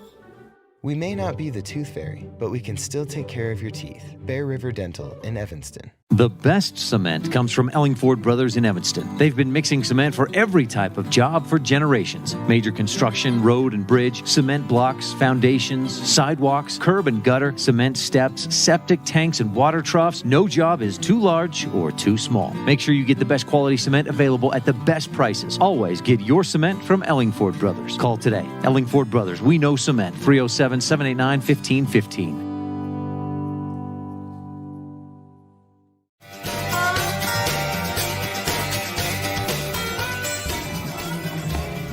Ben Bowman, the new pitcher for the Post 6 Sixers. And do you got numbers for him, Mr. Storbo? I do have numbers for Ben Bowman. Ben Bowman has a 3-pitch mix. He's got a 3.09 ERA on the year. He has done a very good job, just a 2.09 batting average against 11 hit by pitches, 80 strikeouts to just 40 walks, so 2-to-1 ratio there, 51 hits given up on the year, and he has thrown 65 2/3 innings, which is good enough for third on this Post 6 team.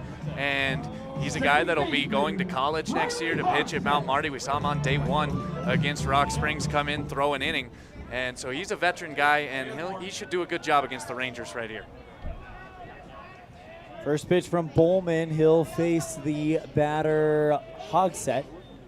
First pitch outside, ball 1. And if you're Laramie, you just kind of breathe a sigh of relief like, okay, he's gone. Exactly, it really is. Bowman, this one fly ball into right field. And I was going to say Bowman, no slouch either, though, of course. No, absolutely not. Bowman has done a very good job. He's another guy that I had the privilege to coach 2 years ago. And I was looking at some of the stats from that year coming in doing some prep for this tournament. In 6 of his 12 outings 2 years ago, he had more walks than strikeouts. So I'm just so proud of how good he has turned himself into, on how good of a pitcher he's turned himself into in 2 years. 1-1 finds the zone, 1 ball, 2 strikes. And that's a result of the factory known as Cheyenne Post 6. I mean, it put them in as average, as a decent ball players, and they come out as Wyoming All-Stars. This one, fly ball over the net. That'll hold, 1 ball, 2 strikes. Absolutely. And I got to give some credit to these kids, man. They come in, and I know that these Post 6 coaches ask a lot of them. They've played nearly 90 games this summer, and they don't complain at all. They just show up and work. 1-2. And this one, Hogsett gets past McAnally, and that's exactly what you needed if you are Laramie. Absolutely, and that's good news. And I think it goes back to what you said. You just breathe a sigh of relief when Bradley Fieser leaves the game. He's gone. Hey, you're like, okay, let's go. Take a deep breath, and let's string together some hits. And that's exactly what Laramie's going to look to do with 2 outs in this 4th inning. Yeah, bottom of the 4th, it's not over yet. Ryan Chamberlain, if anyone can get something started, it's him. Runner on, 2 outs. First pitch to Chamberlain in the zone, strike 1. And if you're a Laramie fan right now, you're liking what you're seeing. They can get a hit off of the new pitcher. Now they just need to string some together. You're absolutely right. And as we were saying just a couple of innings ago, Laramie really hasn't played that bad. It was just the one monster inning where things got out of hand, and Bowman really concerned with Hogsett over there. He's just picked off 2 times in a row, and we'll see if Hogsett is going or not.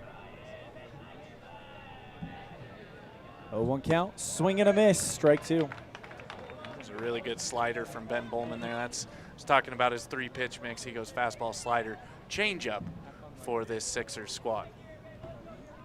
0-2 count. And the pitch, swing and a miss, strike 3. Bowman gets around the 2-out single, and nothing comes across for Laramie. 7-0, Post 6. Championship semifinal 2021 AA state tournament, live on mylocalradio.com.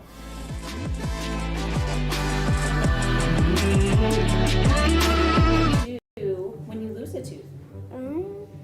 Put it under your pillow. Under my pillow. Like a treasure chest, so you could put it in. Why do you do that? Because then the tooth fairy comes. For the tooth fairy, so the tooth fairy can come get them. And then what happens? I get money. We may not be the tooth fairy, but we can still take care of your teeth. Bear River Dental in Evanston. The best cement comes from Ellingford Brothers in Evanston. They've been mixing cement for every type of job for generations. Major construction, road and bridge, cement blocks, foundations, sidewalks, curb and gutter, cement steps, septic tanks, and water troughs. No job is too large or too small. Make sure you get the best quality cement available at the best prices. Always get your cement from Ellingford Brothers. Call today. Ellingford Brothers, we know cement. 307-789-1515.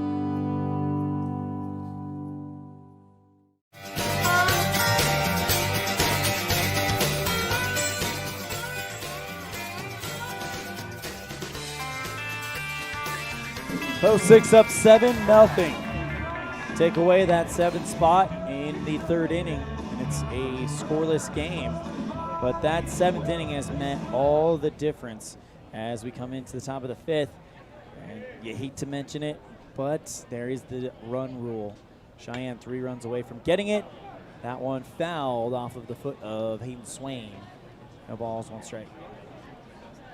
Yeah, and we'll see what Garrett Dodd can do in his first full inning of work. Came on in relief, got the last 2 outs of the previous inning, and we will see what he can do here in the 5th, facing the bottom 3rd of this Sixer lineup.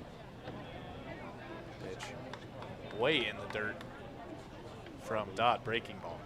I want to invite you to stick around after the game. We'll have the Buckle Up for Life Wyoming post-game show.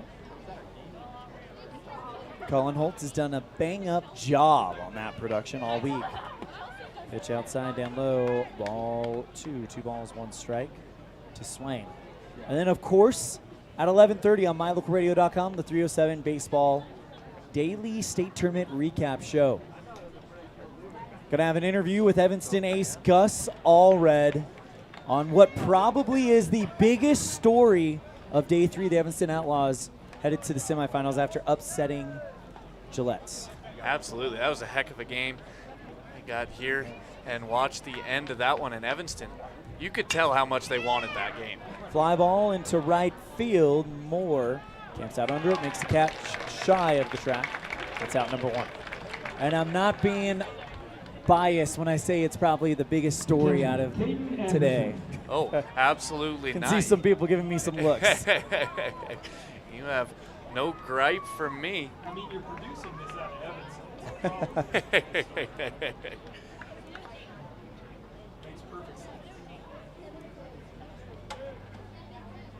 The pitch by Dodd. It goes inside. 1 ball, no strikes. By the way, this batter, Caden Anderson, the catcher. Caden reached on there, flew out to center field. It's 0 for 2 day for Anderson, as really Laramie pitching has done a good job holding this offense at bay. Absolutely. I mean, 3 zeros up in that scoreboard in left field and looking for a 4th with 1 out in the 5th. Pitch up high, good snag by Morris.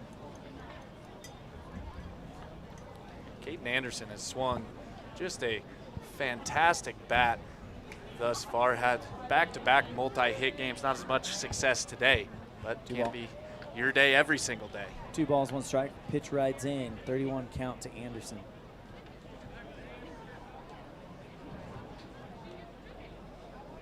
Anderson looking to reach base for the 2nd time after he reached on that error. So well. Wow, that one into right field. Oh, did he make the catch? No, he didn't. Almost a collision between the center fielder and right fielder, Chavez and Moore.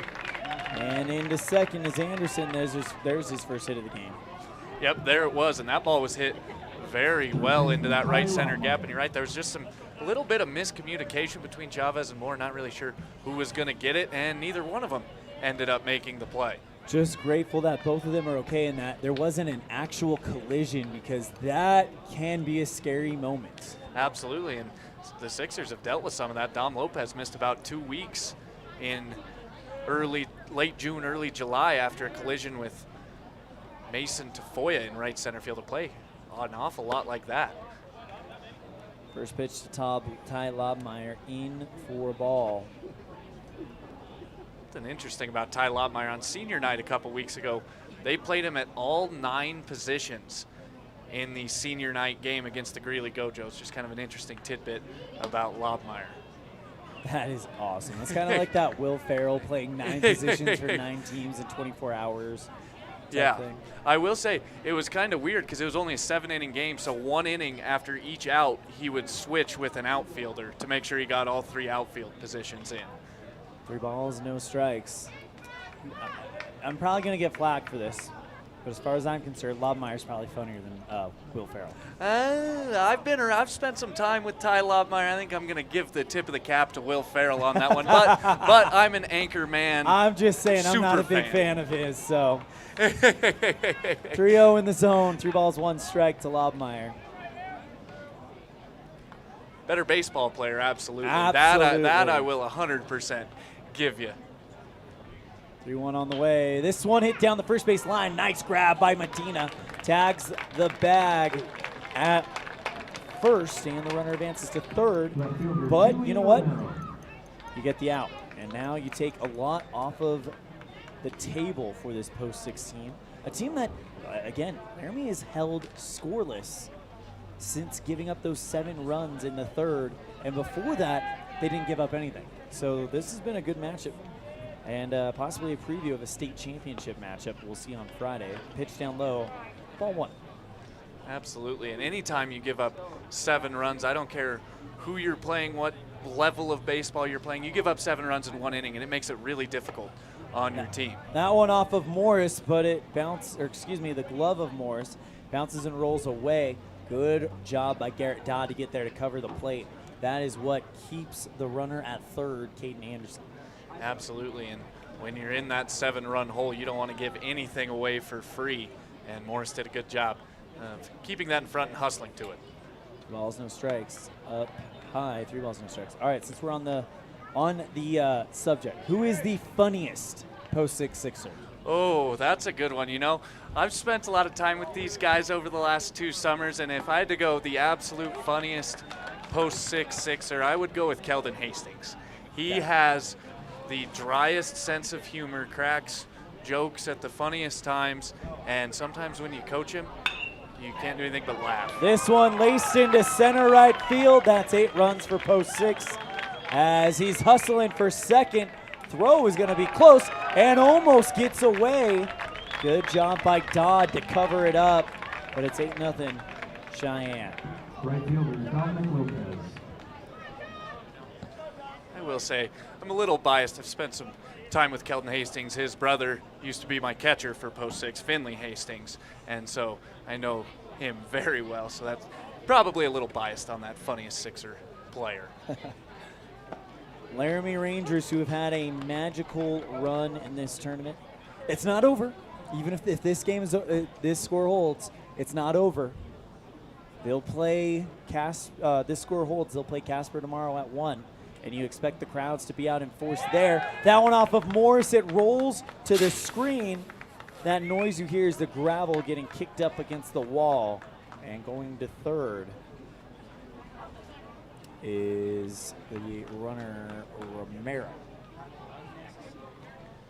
And Morris can get away with that with the man on second. Right now you really want to keep everything in front of you.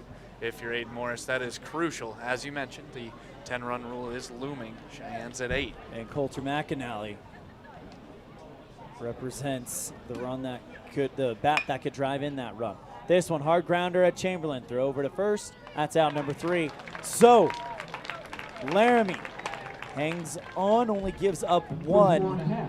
And it's post 6, 8. Laramie nothing. All Cheyenne here at the championship semifinal. We're headed to the bottom of the 5th. This is the 2021 AA State Tournament live on mylocalradio.com.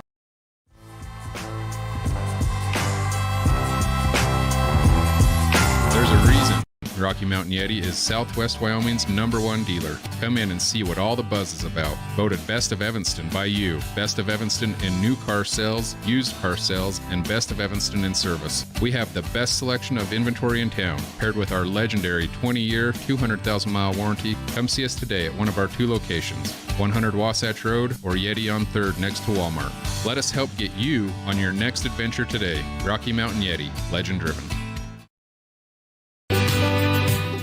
Time flies, especially when you're having fun. This is Jeremy Rex, manager at T-Bar S in Evanston. It's hard to believe that we've been here almost a year with our new management team and staff. Did you know that you can have your vehicle detailed, your windshield replaced, chip repair done, or get your trailer refinished or rewired at T-Bar S? Of course, we are a full-service collision repair shop, too. You can even change your oil and your brakes. Visit T-Bar S today. Let T-Bar fix your car. 515 County Road, Evanston.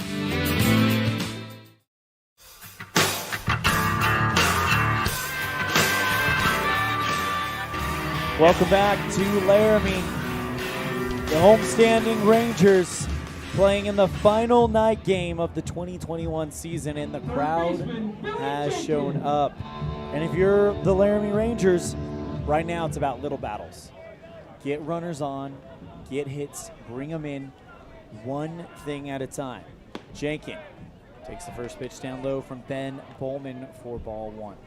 I will say, one of the things Coach Lane was worried about coming into this one was the atmosphere. And I would say post 6 has answered the bell when it comes to that. Really haven't gotten too rattled. This one hit right at the glove of Ty Lobmeyer. It swallows up it a little bit. Throw to first, though, is in time at number 1. Great grab by Zico. That's 1 down. As Funky Cole Medina himself, Diego Medina, comes into the batter's box. It's been fun to watch Laramie these last 2 days, and like I said, they're going to lick their wounds and they're going to come back, and Casper's going to have their hands full. Absolutely, no doubt about it. I presume Chamberlain will be going tomorrow for the Rangers, so anytime he throws, they have a chance to win. 1 ball, no strikes to Medina. I love that his name's Medina and he chose Funky Cole Medina as his walk-up song. Gotta know how to play to the crowd. Absolutely. 2 balls, no strikes to Medina. And going back to that play by Lobmeyer, shot out of his glove, and Kostopoulos made a really good pick. He's had some good picks in this state tournament. Hasn't let much get by him over at first, which is so huge with so much foul territory. 2-0 on the way. Fly ball into shallow left field, but a good read by Julian Romero. That's 2. That'll bring up Tatum Moore. I'm sensing a trend here. Tainted Moore, and they play Tainted Love. Yeah, they've got these walk-up songs Did the rolling. kids actually pick these walk-up songs, or were they assigned to them? They did pick them. First pitch to Moore in their 0-1. Tainted Moore gets Tainted Love. That just works well. And it is a great walk-up song. 0-1 count. This one hit right at the third baseman, Lobmeyer. It's past him, and it's another 2-out single for Laramie. Can they make it happen? Ben Malone, the pitcher, or excuse me, the left fielder, comes in. Left fielder, Ben Malone. And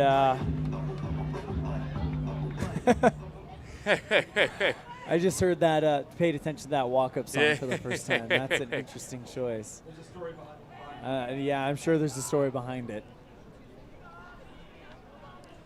First pitch to Malone in there for strike 1. Me and my broadcast partner, Cullen Holt, one time had a conversation about walk-up songs and trying to assign walk-up songs to each other. I gave him Fly Me to the Moon by Frank Sinatra because he's a Sinatra fan, and I think he's hitting for moonshots every time. Oh, yeah. That's a good one. The question is, what did he give you? I can't remember. I have to ask him and figure that out. Picking a walk-up song is always a crucial part to the year for these kids. It's so much fun. What was your walk-up song? You know, I was a pitcher, so I was a PO, so I didn't get a walk-up song. I got a walk-out song, and I started bumping nitty-gritty dirt band Fishing in the Dark when I came running out. I like it.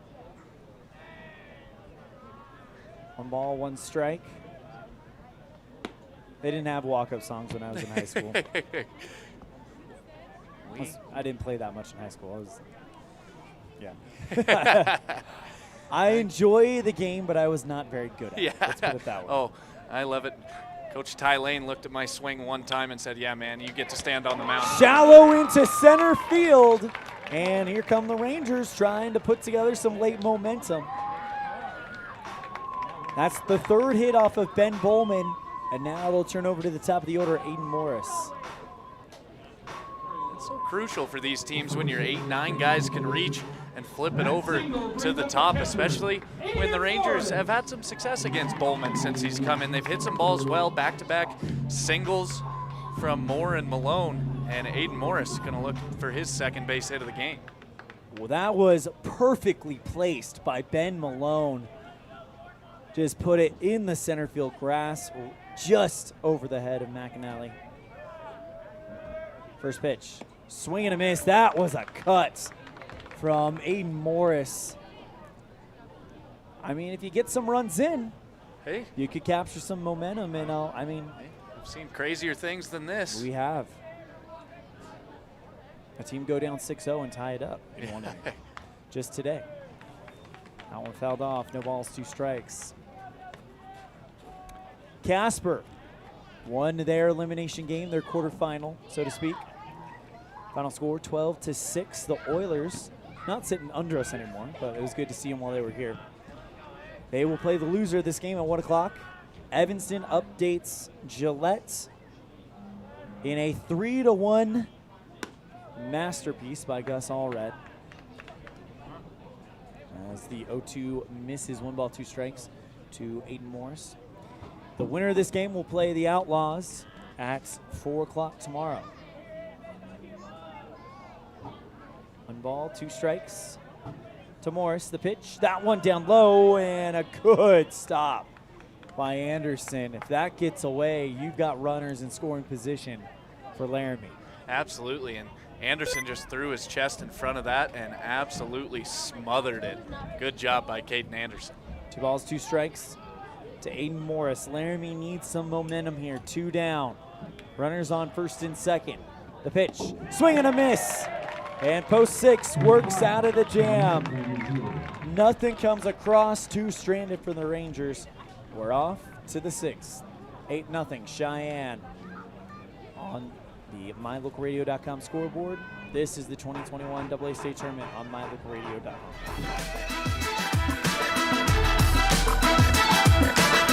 Whatever takes you to Evanston, whether it's high school sports, a teaching conference, music festivals, speech and debate, or your job, always book your hotel reservations at the Best Western Dunmar Inn. With 165 ground-level rooms on 10 acres, the Best Western offers everything you need, including newly renovated rooms, a business office, workout room, outdoor pool, and full-service restaurant, plus complimentary breakfast with every stay. Whenever you're in Evanston, make your hotel reservations with your friends at the Best Western Dunmar Inn.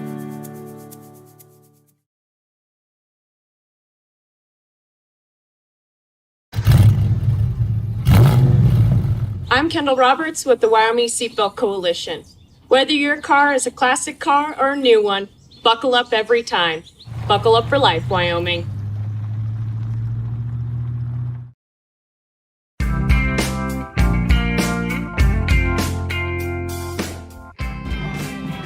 And we are back from Cowboy Field in the top of the 6th inning. Garrett Dodd still on the mound for the Laramie Rangers. And it's going to be Coulter McAnally, Zach Kostopoulos, Mason Tafoya due up facing him. And just your thoughts on this game here, Elon. You know, I think a lot of people, all right, let's call it what it is. A lot of people shooting for the Rangers to upset the Evil Empire, maybe carry some of that home momentum into a state championship game, which they very well could still be in. If they lose this game, they still have a chance to get back in. But this is Cheyenne Post 6 responding to, I think, every question that has been asked about them all year. We talked about it, the slow starts. They got started earlier, still not as quick as you'd like to see. It took them 2 innings, but they put a 7 spot up, which has been the real difference in this game. Absolutely. And I think that them leaving the bases loaded in the first inning was a better start offensively, but I know Coach Lane would love to see them get one across here in one of these upcoming games as they move along in this tournament. And if you're Laramie, you've made some great plays against this team. I mean, and the thing is you're not going to see Bradley Feaser again, I don't think. But unless it's in the championship, which you would see him in the championship game. But you've made some great plays against their offense on the defense, because that's not going to change. You've got some reasons to feel good about this game, being like, all right, we can keep up with them. Let's take that 7 off the board next time. Absolutely, and I think Coach Lozano is a very good coach. That one's hit well into center field, and that's sending Chavez back. Chavez under it. Chavez makes the play, but Coulter McAnally put a charge into that baseball. Out number 1, though. McAnally has been robbed a few times. There was that, what was it, a diving catch by Dodd in center field earlier in the game. Absolutely, and yeah, Dodd made a great play. So McAnally, that's a frustrating day at the plate when you're hitting balls hard and just can't find a way to get on base, even though he does have 2 hits. His last 2 at-bats he hasn't been able to. Nice strike by Dodd. That one came inside, caught the window, though. Yeah, Zach Kostopoulos has had a big day, had the big double, scored a couple of runs. That pitch misses in the dirt. Really, it's that double that got things started for Post 6 in that 3rd inning. Like that was the linchpin that just kind of, it was the pin in the grenade. You pulled it, and the game exploded from there. Absolutely, and it's so fitting that it comes from Kostopoulos as he hits that well into left field. Going back on it is Malone. Malone looks like he's under it. Malone is and makes the play. And boy, 2 outs, you'll take them however you can get them, but those are 2 loud outs. Those are 2 hold your breath, hope that you can catch those type outs. That was a shot that would probably have been out in almost every other ballpark in Wyoming. Absolutely. This is one of the deepest fields, of course. 72-20, that's very well known, plastered all over the university facilities. And I must say, as Tafoya grounds that out to the second baseman, that's scooped up by Hogshead. He sets his feet and fires. Nice inning. And that's a great inning from Garrett Dodd.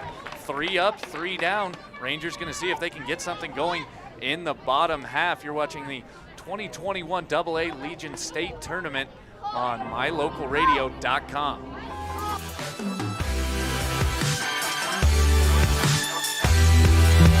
Folks have many reasons to visit Casper, Wyoming every year, whether it's work, high school sports and activities, a romantic getaway, or business meetings. The best place to stay when you're in Casper is the Come On In Hotel and Suites. A beautiful log hotel offers 5 hot tubs, a pool, fitness center, and a fabulous indoor atrium. You can also reserve meeting rooms for your next event, and each stay includes an extended continental breakfast. Reserve your rooms today at the Come On In Hotel and Suites in Casper, Wyoming. Call 307-472-6300. Evanston Regional Hospital is an affiliate of the University of Utah Health. Our partnership builds on a long tradition of collaboration between Evanston Regional Hospital and University of Utah Health. Inside these doors, our dedicated staff is committed to being your caring partner in your healthcare journey. Whether you need an MRI or surgery, are expecting a new baby, or you're having a heart attack, Evanston Regional Hospital is here to help. Evanston Regional Hospital. Healing begins here.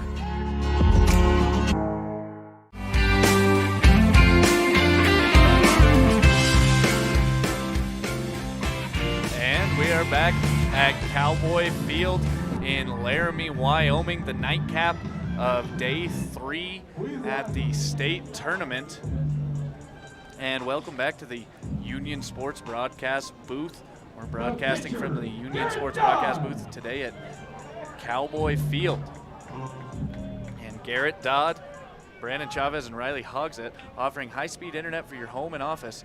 All the internet you need for streaming, movies, gaming, and for the whole family. Visit unionwireless.com or stop by your local Union Wireless for all the details. Garrett Dodd fouled the first pitch from Ben Bowman off. 2-3-4. Middle of this order coming up, and this is Laramie's chance to put a couple runs up and get back in this game. Had some base runners against Bowman. Yeah, if you can get Dodd on, then you've got Chavez coming up.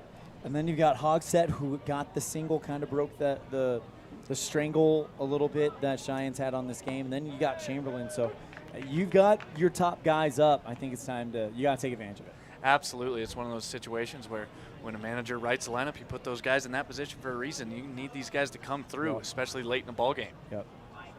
0-2 on Garrett Dodd. The 0-2 pitch is a foul tipped into the glove of Caden Anderson. Strike 3. Bowman sets down Dodd on 3 pitches. And that was a really good pitch from Ben Bowman. Got the check swing, foul tipped it. Good job by Anderson holding on to that one. Center fielder, Brandon Chavez. Brandon Chavez steps to the plate. He's 0-2 with a strikeout in his first appearance and a ground out to Coulter McAnally.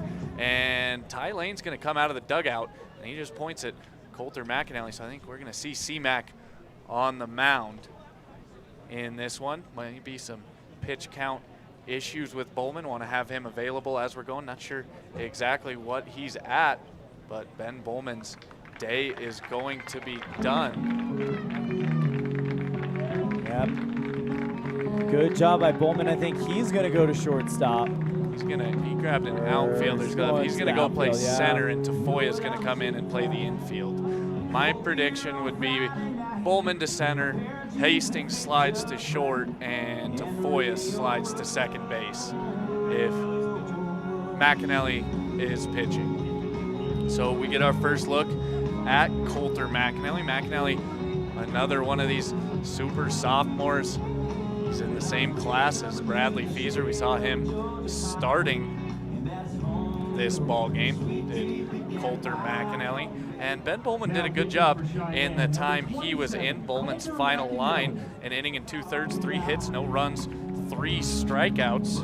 And according to the Sixer game changer, 27 pitches, so he would be available tomorrow as long as he stayed under that 30 pitch mark. And all kinds of switches for the Sixers. Mason Tafoya slides to second base. Keldon Hastings slides to shortstop. And Ben Bowman goes and plays center field. Ben Bowman has played a lot of innings in center field for the Sixers this season.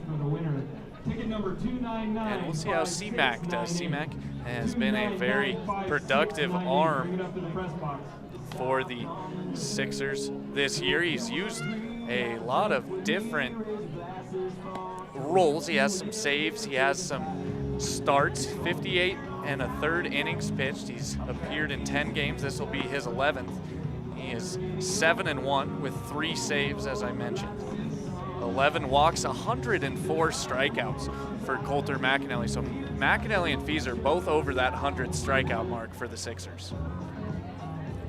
Yeah, I'm watching McAnally, just kind of his body language. This is very much a kind of a businessman type player. Just go out there. I know. Let's get these outs and let's punch our ticket for the state championship game. Absolutely, and I like what Ty Lane's doing right now. A situation where sometimes you probably wouldn't go to one of your better arms in an 8-0 game, but you want to get him off the mound that he'll probably throw on Friday. He's another guy that can run it up there, as you just saw. Great pitch by McAnally. Got a lot of velocity to him, too. He's a guy that's hit in the upper 80s, around the 90s all year long, as that's another called strike to Chavez. 2 pitches, 2 strikes. Brandon Chavez, as I mentioned before the pitching change, he's 0 for 2, a strikeout and a ground out. A pitch is a called strike 3 on the outside corner, and McAnally sets him down on strikes. That was maybe a generous outside corner. What do you think? That was a good pitch from McAnally, nonetheless. Great presentation by Anderson. Absolutely. He did a good job of receiving that baseball. First pitch on its way. Misses just low to Riley Hogsett. Hogsett 1 for 2. Hogsett has been pretty good. He got a single into left field earlier. And that one's tapped to the third baseman, Lobmeyer. Lobmeyer gloves it, sets his feet, fires in time to get him at first. So 1-2-3 inning. Coulter McAnally comes in, does his job, and we're going to the 7th. Sixers lead it 8-0. You're watching the 2021 American Legion State Tournament on mylocalradio.com.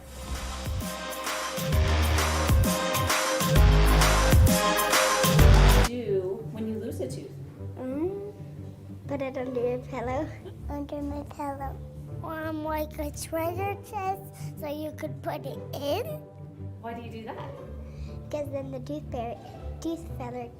tooth fairy comes. For the tooth fairy, so the tooth fairy can come get them. And then what happens? I get money. We may not be the tooth fairy, but we can still take care of your teeth. Bear River Dental in Evanston. As your local Ricoh, Toshiba, and Sharp dealer, Mountain West Business Solutions represents quality office equipment that lasts. We work with each client to understand your workflow, your goals, and your bottom line. Whether you lease or purchase office equipment, we have many ways to work with you to provide the best products at the best value. We also service and provide supplies for HP printers. Call Mountain West Business Solutions today. Let us help you find the best solutions for you and your business.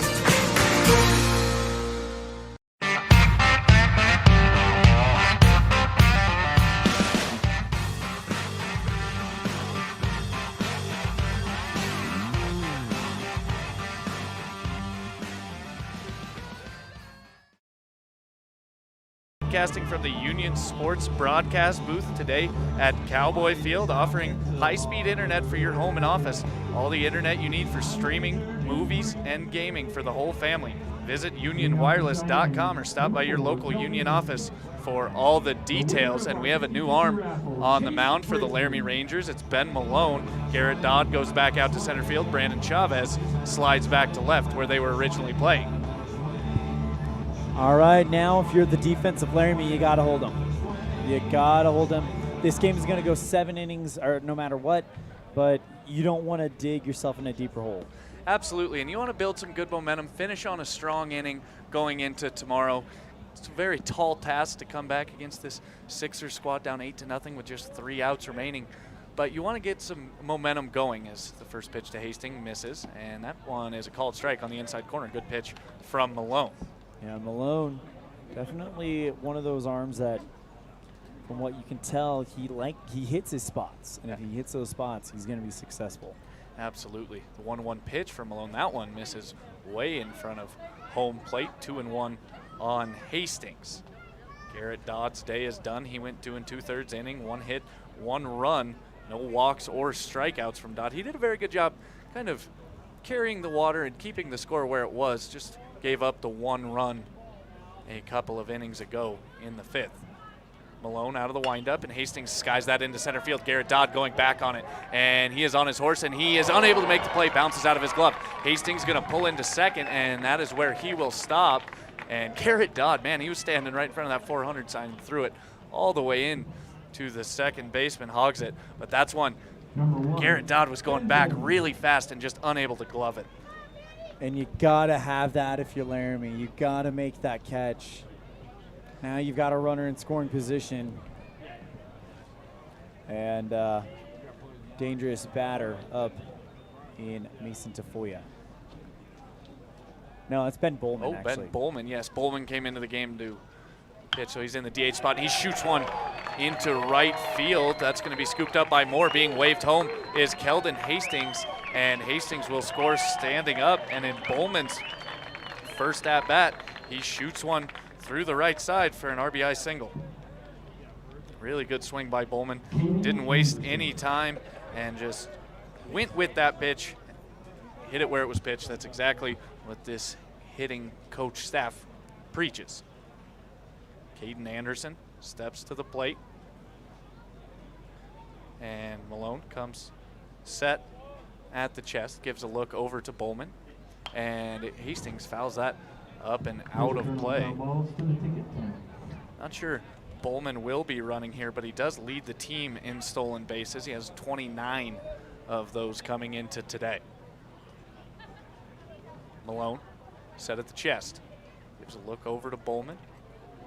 Slide steps, and that one misses in the dirt. Really good stop by Aiden Morris on that one. He absolutely smothered it. And Morris with a good stop there. And you're going to get Coulter McAnally on the mound in the next inning. And Sixers looking to punch their ticket to that championship game on Friday afternoon, as Anderson takes a ball on that one in the dirt. 2-1. Malone looking to keep this score right where it is at 9-0. Tough to work through that leadoff error when it's a 2-base error rather than just a 1-base error. Malone takes a deep breath and fires. This one is a called strike at the knees of Anderson. 2 balls and 2 strikes. Malone has even the count. It's Diego Medina holding Ben Bowman on at first. Anderson awaiting the 2-2 pitch from Malone. Here it comes, and Anderson spoils that one. And he'll live to see another pitch. Anderson just digging deep in this. I don't have the stats available for me on pitching, but I'm wondering, and I could be wrong, if Malone is an arm that's not used very much, and this is Coach Lozano saying, all right, we're going to be playing an elimination game. We can't use any of our top guys right now. And Anderson hits that well into left field, and that's sending Chavez back. And Anderson, that's going to stay fair. That's going to be extra bases. Ben Bowman being waved home. He's going to score easily. That ball rolled all the way to the fence, and Caden Anderson hit that ball very, very well down the left field line for an RBI double. And things looking good for the Sixers. And the lead is up to 10. Anderson has swung just a fantastic bat. That's 3 straight multi-hit games for Caden Anderson in this state tournament. In his last at-bat, he was coming in over on the day. So a good job salvaging that streak in the postseason. Absolutely, and not only that, 2 extra base hits, back-to-back doubles in his last 2 at-bats. Ty Lobmeyer steps to the plate. He's looking to reach base safely for the first time as he takes that pitch up and in. 1-0. Malone still looking for out number 1 of this 7th inning. Laramie will still get another chance to hit in the bottom half. They're the home team, won the coin flip. Malone checks in on Anderson. High leg kick, fastball, misses in the dirt, and that's going to get by Aiden Morris. And Caden Anderson is going to advance 90 feet. And the Rangers starting to sputter a little bit in the 7th here. But I think you may be right. It's maybe the Rangers saying we're going to be playing in a do-or-die situation tomorrow. Yeah, and you got to save your top guys. I mean, like I said, I don't have the stats in front of me, but I don't think Ben Malone is an arm that's used very much. As and Lobmeyer smacks that second base, pops off the glove of Hogsett, and Lobmeyer going to reach. Caden Anderson coming in to score, and the Sixers just extending their lead. It's going to be an error on Riley Hogsett. That was going to be a tough play, but one he probably could have gloved right there. Yeah. That is the 3rd error on Laramie, and the 4th error on Laramie in this game. They just updated the scoreboard. And that was the big difference in the 2 wins. Clean baseball. No errors or hardly any errors in the game against Jackson, and none yesterday in the game against Gillette. So that's been a key, and I'm sure that's something that Coach Lozano will probably think about over the next few hours. Absolutely, no doubt about it. And a lot of times in postseason baseball, whatever team plays cleaner wins the game more often than not. And Post 6 has played just a little bit cleaner than the Laramie Rangers in this one. 3-0 on Julian Romero as 3 straight balls from Ben Malone. A couple of errors in this inning has not helped Malone on the mound in his first inning of work.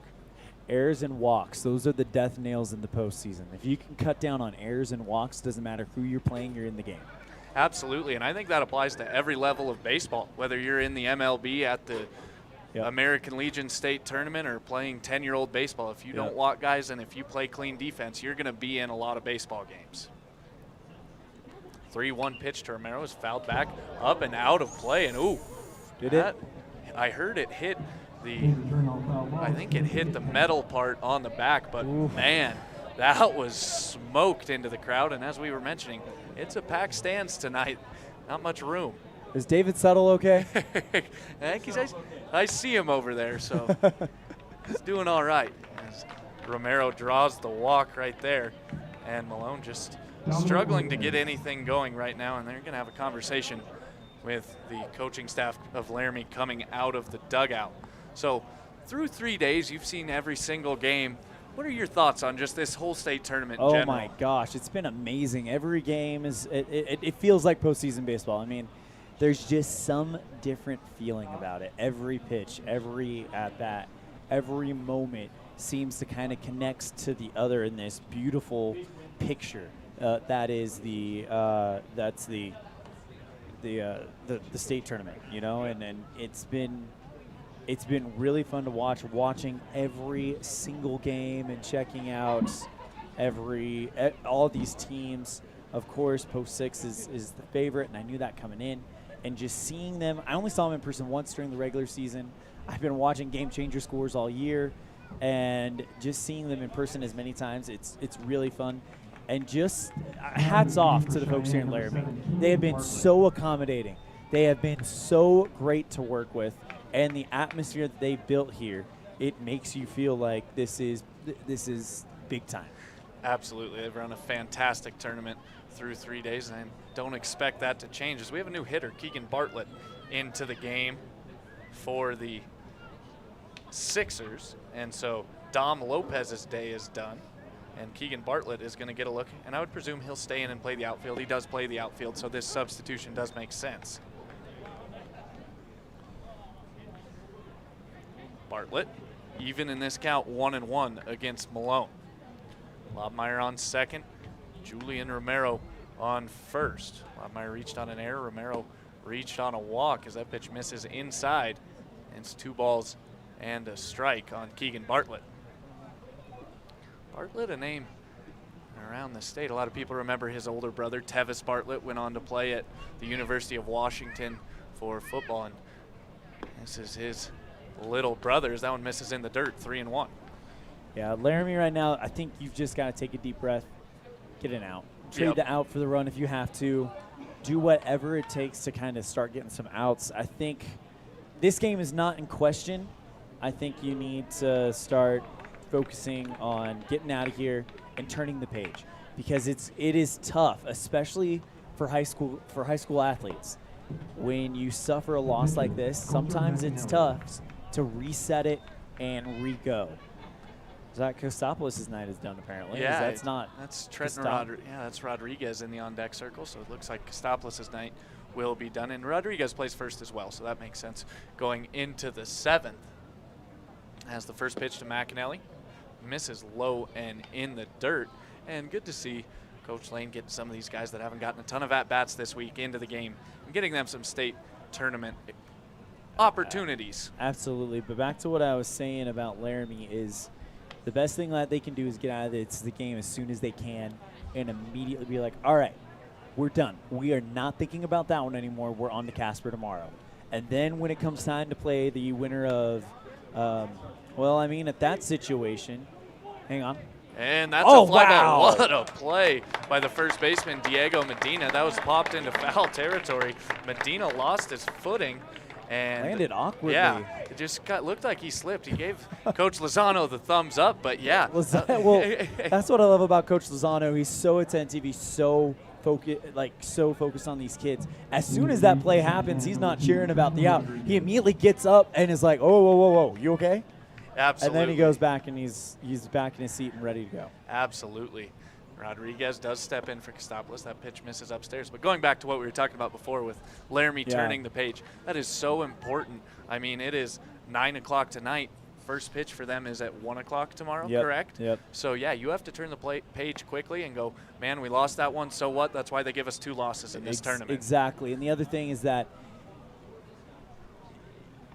they're in a situation where they kind of know what's ahead of them. Cheyenne Post 6 is the favorite to beat Evanston. That's a single by Rodriguez into right field. Just put it over the head. Being waved home is Romero. Keegan Bartlett going to go first to third, and that's 2 more runs for the Sixers. I mean, I have to say it. Evanston is the underdog in that game, right? So they had a great win today. They've had a great run at the tournament, so you never know what's going to happen. But if you're Laramie, you're thinking, we're going to probably see these guys again. If Evanston pulls off the upset, then we're seeing Evanston in a game. If we win against Casper, we're seeing Evanston in a game to see Cheyenne again. Absolutely. That one is foul in right field. But if you're Laramie, you just have to turn the page. You've got to get out of here. You've got to not think about this anymore. Be like, we're going to see them again at some point. Absolutely. And we know our lessons.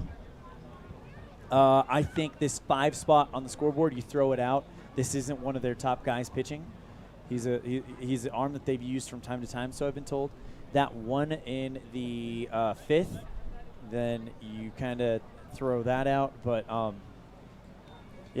think you're looking at it this way. Got to beat Casper, and then potentially beat Evanston, for sure beat Cheyenne. So I think if you're Laramie, you got to get out of here as soon as you can. Absolutely. And I think, like you said, as Tafoya is hit by that pitch, and that's going to bring Coach Lozano out of the dugout, and that's the second mound visit. So we will have a pitching change. Ben Malone only able to get 1 out, and they're going to bring somebody in out of the dugout. We'll see whose day is done. We'll be right back after this. This is the 2021 AA State Tournament, live on mylocalradio.com.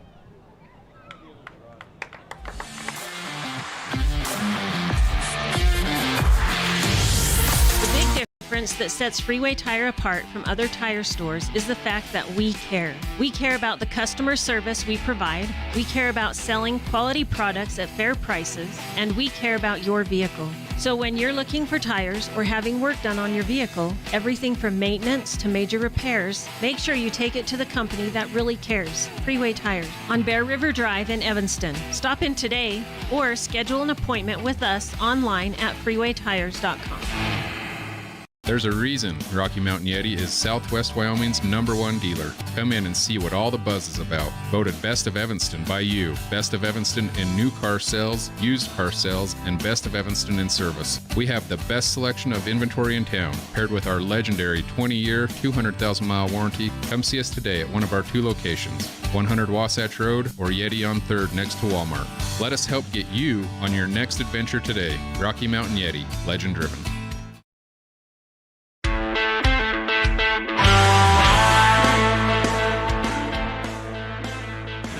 Well, the matchups look to be set tomorrow, Grant. Laramie and Casper, that top flight offense. Probably going to get Ryan Chamberlain tomorrow. That's going to be a great game. And then Evanston and Post 6. Evanston is the underdog, but Evanston and Post 6 played out a game earlier at the Rock Springs tournament. Very reminiscent of how they played against Gillette. Look what they did to Gillette. That's why you play the games. Absolutely. There's a reason why you don't just look on paper and decide who should win, and we'll be out here at Cowboy Field at 4 o'clock tomorrow, and it should be a good one between Evanston and Post 6. As Hastings shoots that one through the left side, Bartlett going to score. Trenton Rodriguez getting the stop sign from third base coach Gary Harley, and that is a one-pitch single for Keldon Hastings. By the way, it is Jace Moniz into pitch.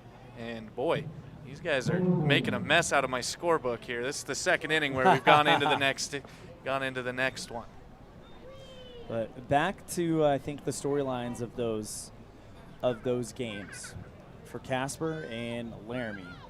Chamberlain needs to stop that offense. I don't know what Casper's got left pitching wise. I'm sure they've been fine because they've won some pretty lopsided games where you don't have to use those arms as the first pitch is in there for a strike. But I'm very interested to see how Chamberlain is able to stop that offense if he can. Yeah, and that's catcher Aiden Morris just took one in, I think, a spot that nobody wants to get hit with a baseball.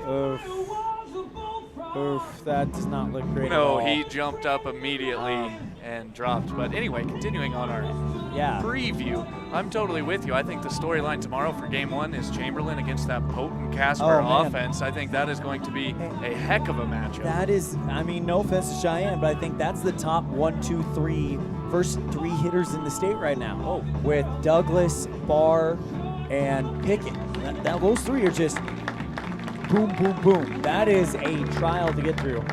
Game 2, what do you think the story is going to be? Game 2, I think for Evanston, you are playing, we've mentioned it a couple times, the evil empire of the state of Wyoming. You're playing the odds-on favorite to win the state tournament. You just have to take a deep breath and take it one pitch at a time and play the game of baseball. From what I saw today against Gillette, there's absolutely no reason why Evanston can't come out and play well tomorrow. Absolutely. I absolutely agree. I think for the Outlaws, the key is going to be doing exactly what they did today. They were great defensively. Everybody worked together as a unit. They didn't force anything, and I think that's how Evanston wins. It's a low-scoring game. If it's a low-scoring game, Evanston is controlling this potent Cheyenne offense. I think that gives them a great shot. I don't know if Evanston can win a 9-10 game as that one gets away, and we're up to 15-0 Post 6.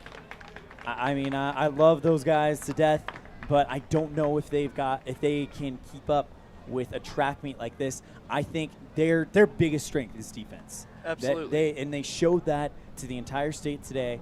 They've got 2 pitchers locked and loaded, ready to go. I don't know which one's it's gonna be. It's either gonna be Jagger Mitchell, Casey Smith, I think. But they've got a great defense, and I think you win a low. I think if you make it a low-scoring game, the lower the scoring, the more of a defensive duel it is, the better chance you're giving yourself if you're the Outlaws. I totally agree with you. I think if they get into a high-scoring affair with Post 6, I think at some point Post 6's bats are going to take that game over, as Bowman did strike out, 1 out in the inning. Caden Anderson, 2 outs. Your scorebook. I'm telling you, my scorebook is a complete mess right now. And so that's the 2nd out of the inning as Anderson fouls that up and out of play. And Post 6, it's kind of one of those weird games tomorrow where you know you're already in the championship, but you have the opportunity, should you beat Evanston tomorrow, you have to be beaten twice on Friday, and that makes it a lot easier. So the Sixers will still care about that game a lot. I'm not sure who Ty Lane's going to throw, as that one's grounded out to the third baseman, and that is by Billy Jenkin. Mason Tafoya comes in to score, and that was a hard hit ball by Caden Anderson. Laramie, keep your heads up. That's all you can say right now. Laramie, keep your heads up. You are playing for a spot in the state championship tomorrow. No matter what, you're going to be in that game. It's not going to be a blowout. It is not going to be anything but the game that you expect a semifinal to be. Laramie, just keep your heads up. You got this. Absolutely, and I think one crucial thing for Laramie going into tomorrow is to, like you said, turn the page and not get that hangover, per se, of feeling down about this game against Post 6. Yeah. You took a lopsided victory, so what? That happens. We've seen that multiple times in this ball game, or in this tournament. Some lopsided victories, and teams have turned around and played well. Lobmeyer at the plate as he skies that into foul territory. It's Medina going back. Medina has room, and Medina can't make the play as he falls into the rolled up tarp down the right field line. And one thing I really like about that play that tells me these Laramie Rangers are still mentally in this ball game is catcher Aiden Morris came all the way back, yelled at his player and said, "You got room." That tells me that they're still thinking the game and playing hard, even though it's a 16-0 game. Yeah, and I think that is the number one way that you can only control what you can control, right? And right now, it's about turning the page. That's the number one way to do it, is continue to play this to the final out. Got the out at first. Inning's over. Yes, inning is over. That ground out. Good play by Chamberlain. Good pick by Medina. And 3 more outs in this nightcap ball game. Sixers lead it 16-0. You're watching the 2021 American Legion State Tournament on mylocalradio.com.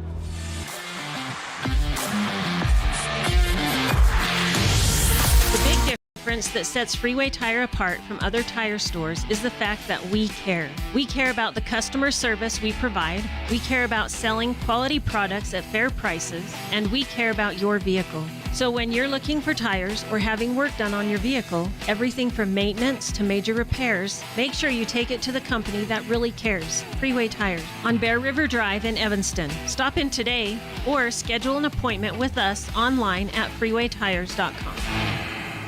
There's a reason Rocky Mountain Yeti is Southwest Wyoming's #1 dealer. Come in and see what all the buzz is about. Voted Best of Evanston by you. Best of Evanston in new car sales, used car sales, and Best of Evanston in service. We have the best selection of inventory in town, paired with our legendary 20-year, 200,000-mile warranty. Come see us today at one of our 2 locations, 100 Wasatch Road or Yeti on 3rd next to Walmart. Let us help get you on your next adventure today. Rocky Mountain Yeti, legend driven.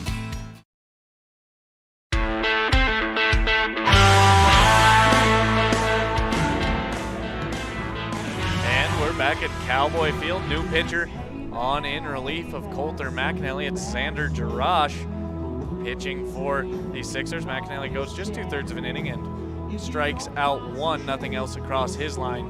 Xander Jarash going to be asked to get the final 3 outs. And I saw a picture of Xander Jarash this morning. He got up early, pancake breakfast over in Cheyenne. He was working it. He was working it with the Central football team. A few of these, Xander Jarash, Keegan Bartlett, Fisher Brown, a couple guys I saw in pictures that were up at 5:36 in the morning slinging pancakes out to the people of Cheyenne. Sounds so good. I don't think I've eaten all since breakfast today. Yeah. Usually I get time to run down to the press box, but after that Evanston win, the adrenaline, I think I completely spaced it. So you mentioned pancake breakfast, and I'm like, dang. Yeah, sorry for making your stomach grumble there. Just as long as they can't hear it on the broadcast. Exactly. Gotta watch it around the hot mics. Yeah. It's gonna be Chamberlain, Jenkin, and Medina facing Jarash in this one. It was kind of a cool scene this morning. I was over at Powers Field. doing the A-State championship game. The Cody Cubs won that game over the Cheyenne Hawks, a very good baseball game, 8-2. But while the teams were warming up, the air show in Cheyenne was going on. The Thunderbirds were flying all over the place. Awesome. And, the Powers Field is right next to the airport there, so it was kind of a cool scene with the Thunderbirds flying all over the place. Xander Jarash is fallen behind 2-0 against Chamberlain. And Chamberlain swings through that one. Now, when you're taking these at-bats with you, Laramie, I know we've talked about you want to get out of here as quick as you can, but you still want to take your at-bats seriously, and try to swing the bat well as that one's chopped to Lobmeyer at third. Lobmeyer sets his feet, fires across, and Chamberlain grounds out to start the inning. And that is out number one. Billy Jenkins steps to the plate. Yeah, good throw by Lobmeyer. I feel like we've been saying that all night. I mean, this Cheyenne defense is no joke. That's why I think the key to competing with them is you gotta play defense with them. I mean, 4 errors by Laramie. They are normally a very clean team, and I think just some things don't go your way sometimes, especially when you're playing an opponent that kind of has a mystique to them a little bit. Absolutely, and you're not going to have your A game every night at the ball field. As we mentioned, Laramie played extremely well the first 2 days. You're going to have off nights in this game. It's a very tough game. It's a very humbling game, and I expect Laramie to bounce back tomorrow and make that game at 1 o'clock a heck of a game. Probably a can't-miss game if you're in the Laramie area. You better come out and check out that Laramie-Casper game because those are 2 very good baseball teams. We'll also have it on mylocalradio.com if you can't make it. 1-1. Absolutely. We have all the games on My Local Radio. This state tournament is brought to you by the Wyoming Seatbelt Coalition. Reminds you to buckle up for life, Wyoming. Every ride, every time. 1-2 on Jenkins. Jarash, fastball, misses just low.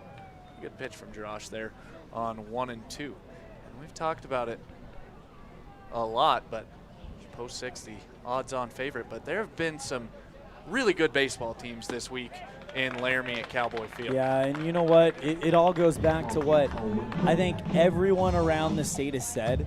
This has been kind of a coming out year for the state. I mean, I had a feeling coming into this tournament that the Sheridans, the Gillettes, yes, they were good. They were favorites to make it to the Final Four, but you just got this feeling that it was Cheyenne versus the field, and that the rest of that field was so just stacked on top of each other that anyone could be that team playing post 6 for a championship game, or anyone could beat post 6.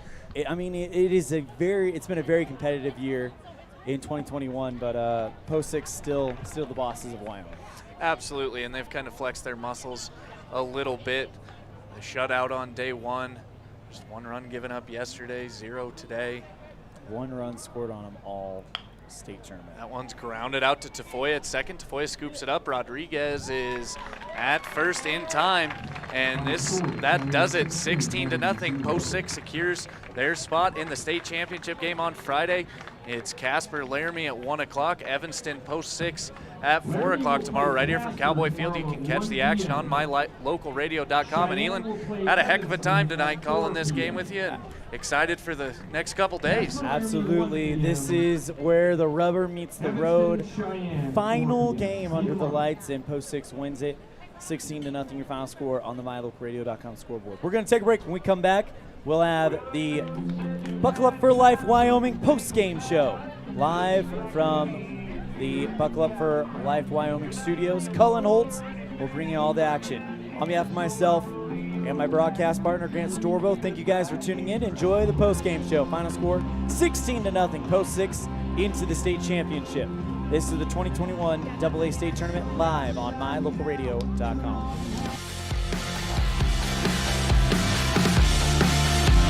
The best cement comes from Ellingford Brothers in Evanston. They've been mixing cement for every type of job for generations. Major construction, road and bridge, cement blocks, foundations, sidewalks, curb and gutter, cement steps, septic tanks, and water troughs. No job is too large or too small. Make sure you get the best quality cement available at the best prices. Always get your cement from Ellingford Brothers. Call today. Ellingford Brothers, we know cement. 307-789-1515. Two roads diverged in a wood, and I had just purchased new tires at Plains Tire in Evanston. The trained tire technicians at Plains Tire expertly mounted, balanced, and aligned my new tires, so I was feeling good. While I was there, they changed my oil, checked my brakes, fixed my AC, and made sure my shocks were in tip-top shape. And with their lifetime alignment checks and tire rotations, I was ready to roll. So, thanks to Plains Tire, when two roads diverged in a wood, I took the one less traveled. Plains Tire, 157 Pear River Drive, Evanston. Signage is a critical part of your business. It helps customers find your front door. Rocky Mountain Sign will provide you with expertly designed signs, LEDs, channel letters, as well as skillfully cut signage using wood, metal, plastic, and other mediums to help your customers find you with high-quality signage. Using the best technology, designs, and installation by Rocky Mountain Sign. Your signage says a lot about your business. Work with the professionals at Rocky Mountain Sign, 243 7th Street in Evanston, Wyoming.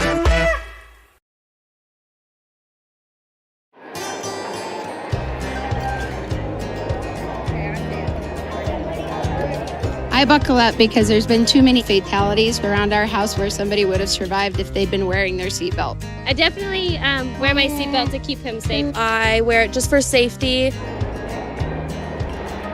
I buckle up because my mom makes me. I buckle up to set a good example for my kids and to make sure they stay safe. Getting home safe to my family. I buckle up because it keeps me safe. Go Pups, buckle up! Buckle up for life, Wyoming.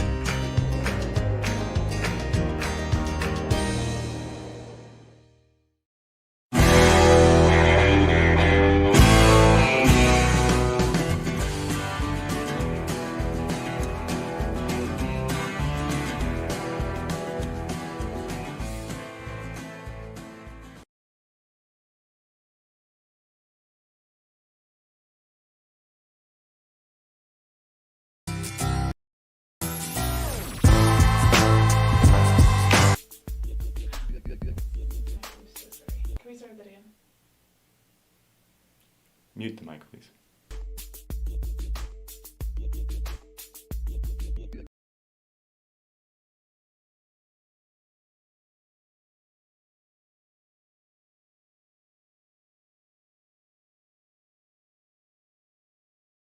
And we are live.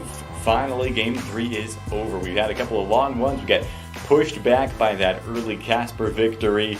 But now here we are, looking back on Day 3. What a great day it was. That means the semifinal matchups are set as Cheyenne defeats Laramie. Welcome inside the Buckle Up for Life Wyoming studios.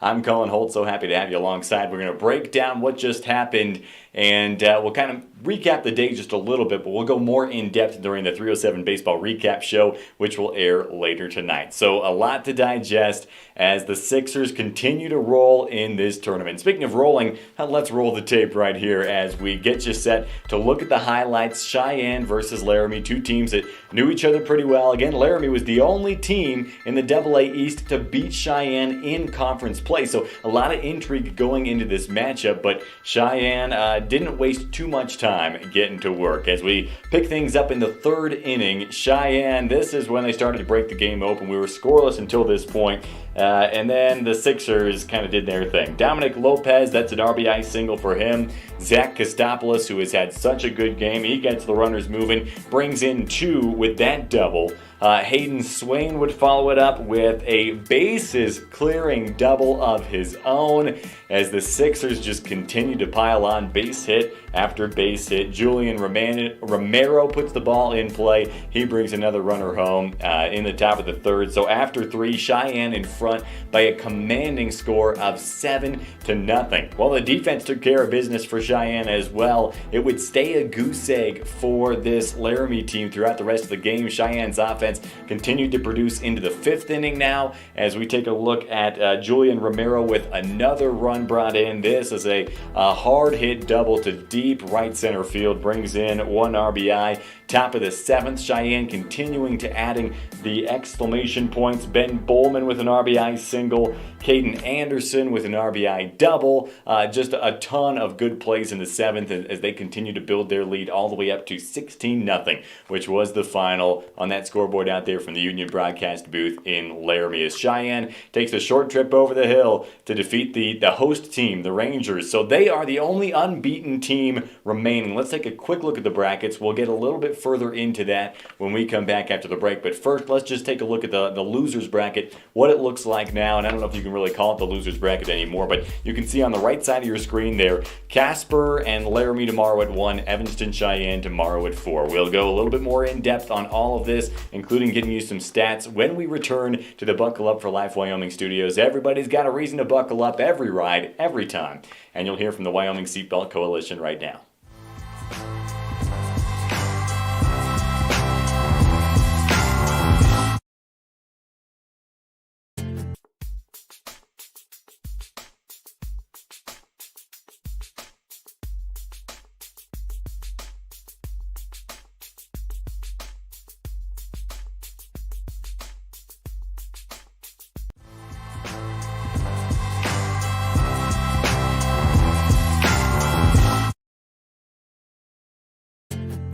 From one corner of the state to the other, over 82% of Wyomingites wear their seatbelts.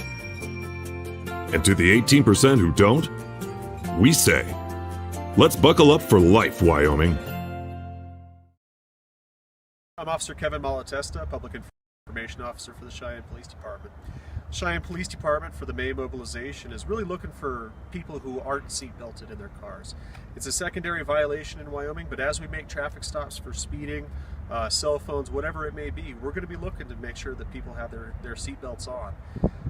As we've gone over, seatbelts do save lives, and way too many people in Wyoming aren't wearing them. We want to make sure that people get home, get home safely, get to see their families again. So if they're involved in a car accident and that seatbelt is on, there's a much higher likelihood of that person making it through that accident, making it through without injuries even. When we have crashes without seatbelts, the consequences are much more severe. Well, we finally saw Bradley Feaser on the mound for the Sixers. We've been waiting a little while to see him, and Cheyenne goes the full distance with a shutout. 16-0 the final over Laramie, as they remain the only unbeaten team in this tournament. Bradley Feaser, his line, he goes 3 2/3, strikes out 4, allows just 1 hit, no runs, and he kept it at 44 pitches. So he would technically be available in a game on Friday that Cheyenne has already clinched a spot in. The question is whether you got to beat Cheyenne twice or maybe even just once if you want to try to get a state championship from the defending champs. So it was a pretty good day for Cheyenne. It's been a pretty good tournament for them as well. Let's go now to the winners bracket. Take a look at how Cheyenne and Laramie got here. Cheyenne with the victories over Rock Springs and Sheridan. Laramie with the victories over Jackson and Gillette. So now let's go to the updated AA bracket. And this is how things stand now, how the schedule will look for the rest of the tournament through Friday. Tomorrow, game times of 1 and 4, Casper Laramie, Evanston Cheyenne. As you can see, the Sixers, the only team that does not yet have a loss in this tournament. That guarantees them a spot in one of those Friday games, depending on how everything shakes out. Friday's game times will be 1 and 3:30. If Cheyenne were to lose to Evanston tomorrow, we'd have 3 teams remaining in the competition. The Sixers would automatically jump to game 15 over on your far right, and then the winner of Casper Laramie would play Evanston in that scenario. If Cheyenne takes care of business, they go to game 14. They take on the winner of Casper Laramie, and you would have to beat Cheyenne twice at that point. Let's bring it back to the Buckle Up for Life Wyoming studios. We'll read off the final scores from the day. In game 1, Casper beat Sheridan 12-6. Evanston with the victory over Gillette. That was a big one for Evanston as well. And Cheyenne 16-0 over Laramie in the final game of the day. Under the lights, that's our last game under the lights. That's the bad news. I love those games, those primetime games. The good news, though, is that we're going to the semifinals tomorrow. We're going to talk all about the action from the day and all about the action coming up tomorrow on the 307 Baseball Recap Show, which will air later tonight right around 11:30 Mountain Time. So make sure you don't miss that. It'll serve as our pregame show for Game 1 tomorrow as well. Hopefully you got all that information straight. If not, just go to mylocalradio.com. Check out all the great stuff we've got there as we blow out the coverage for this AA State Wyoming American Legion Baseball Tournament. And it's all thanks to the Wyoming Seatbelt Coalition reminding you to buckle up for life, Wyoming. I'm Colin Holt. Thanks so much for tuning in. We'll talk to you later this evening with the 307 Baseball Recap Show.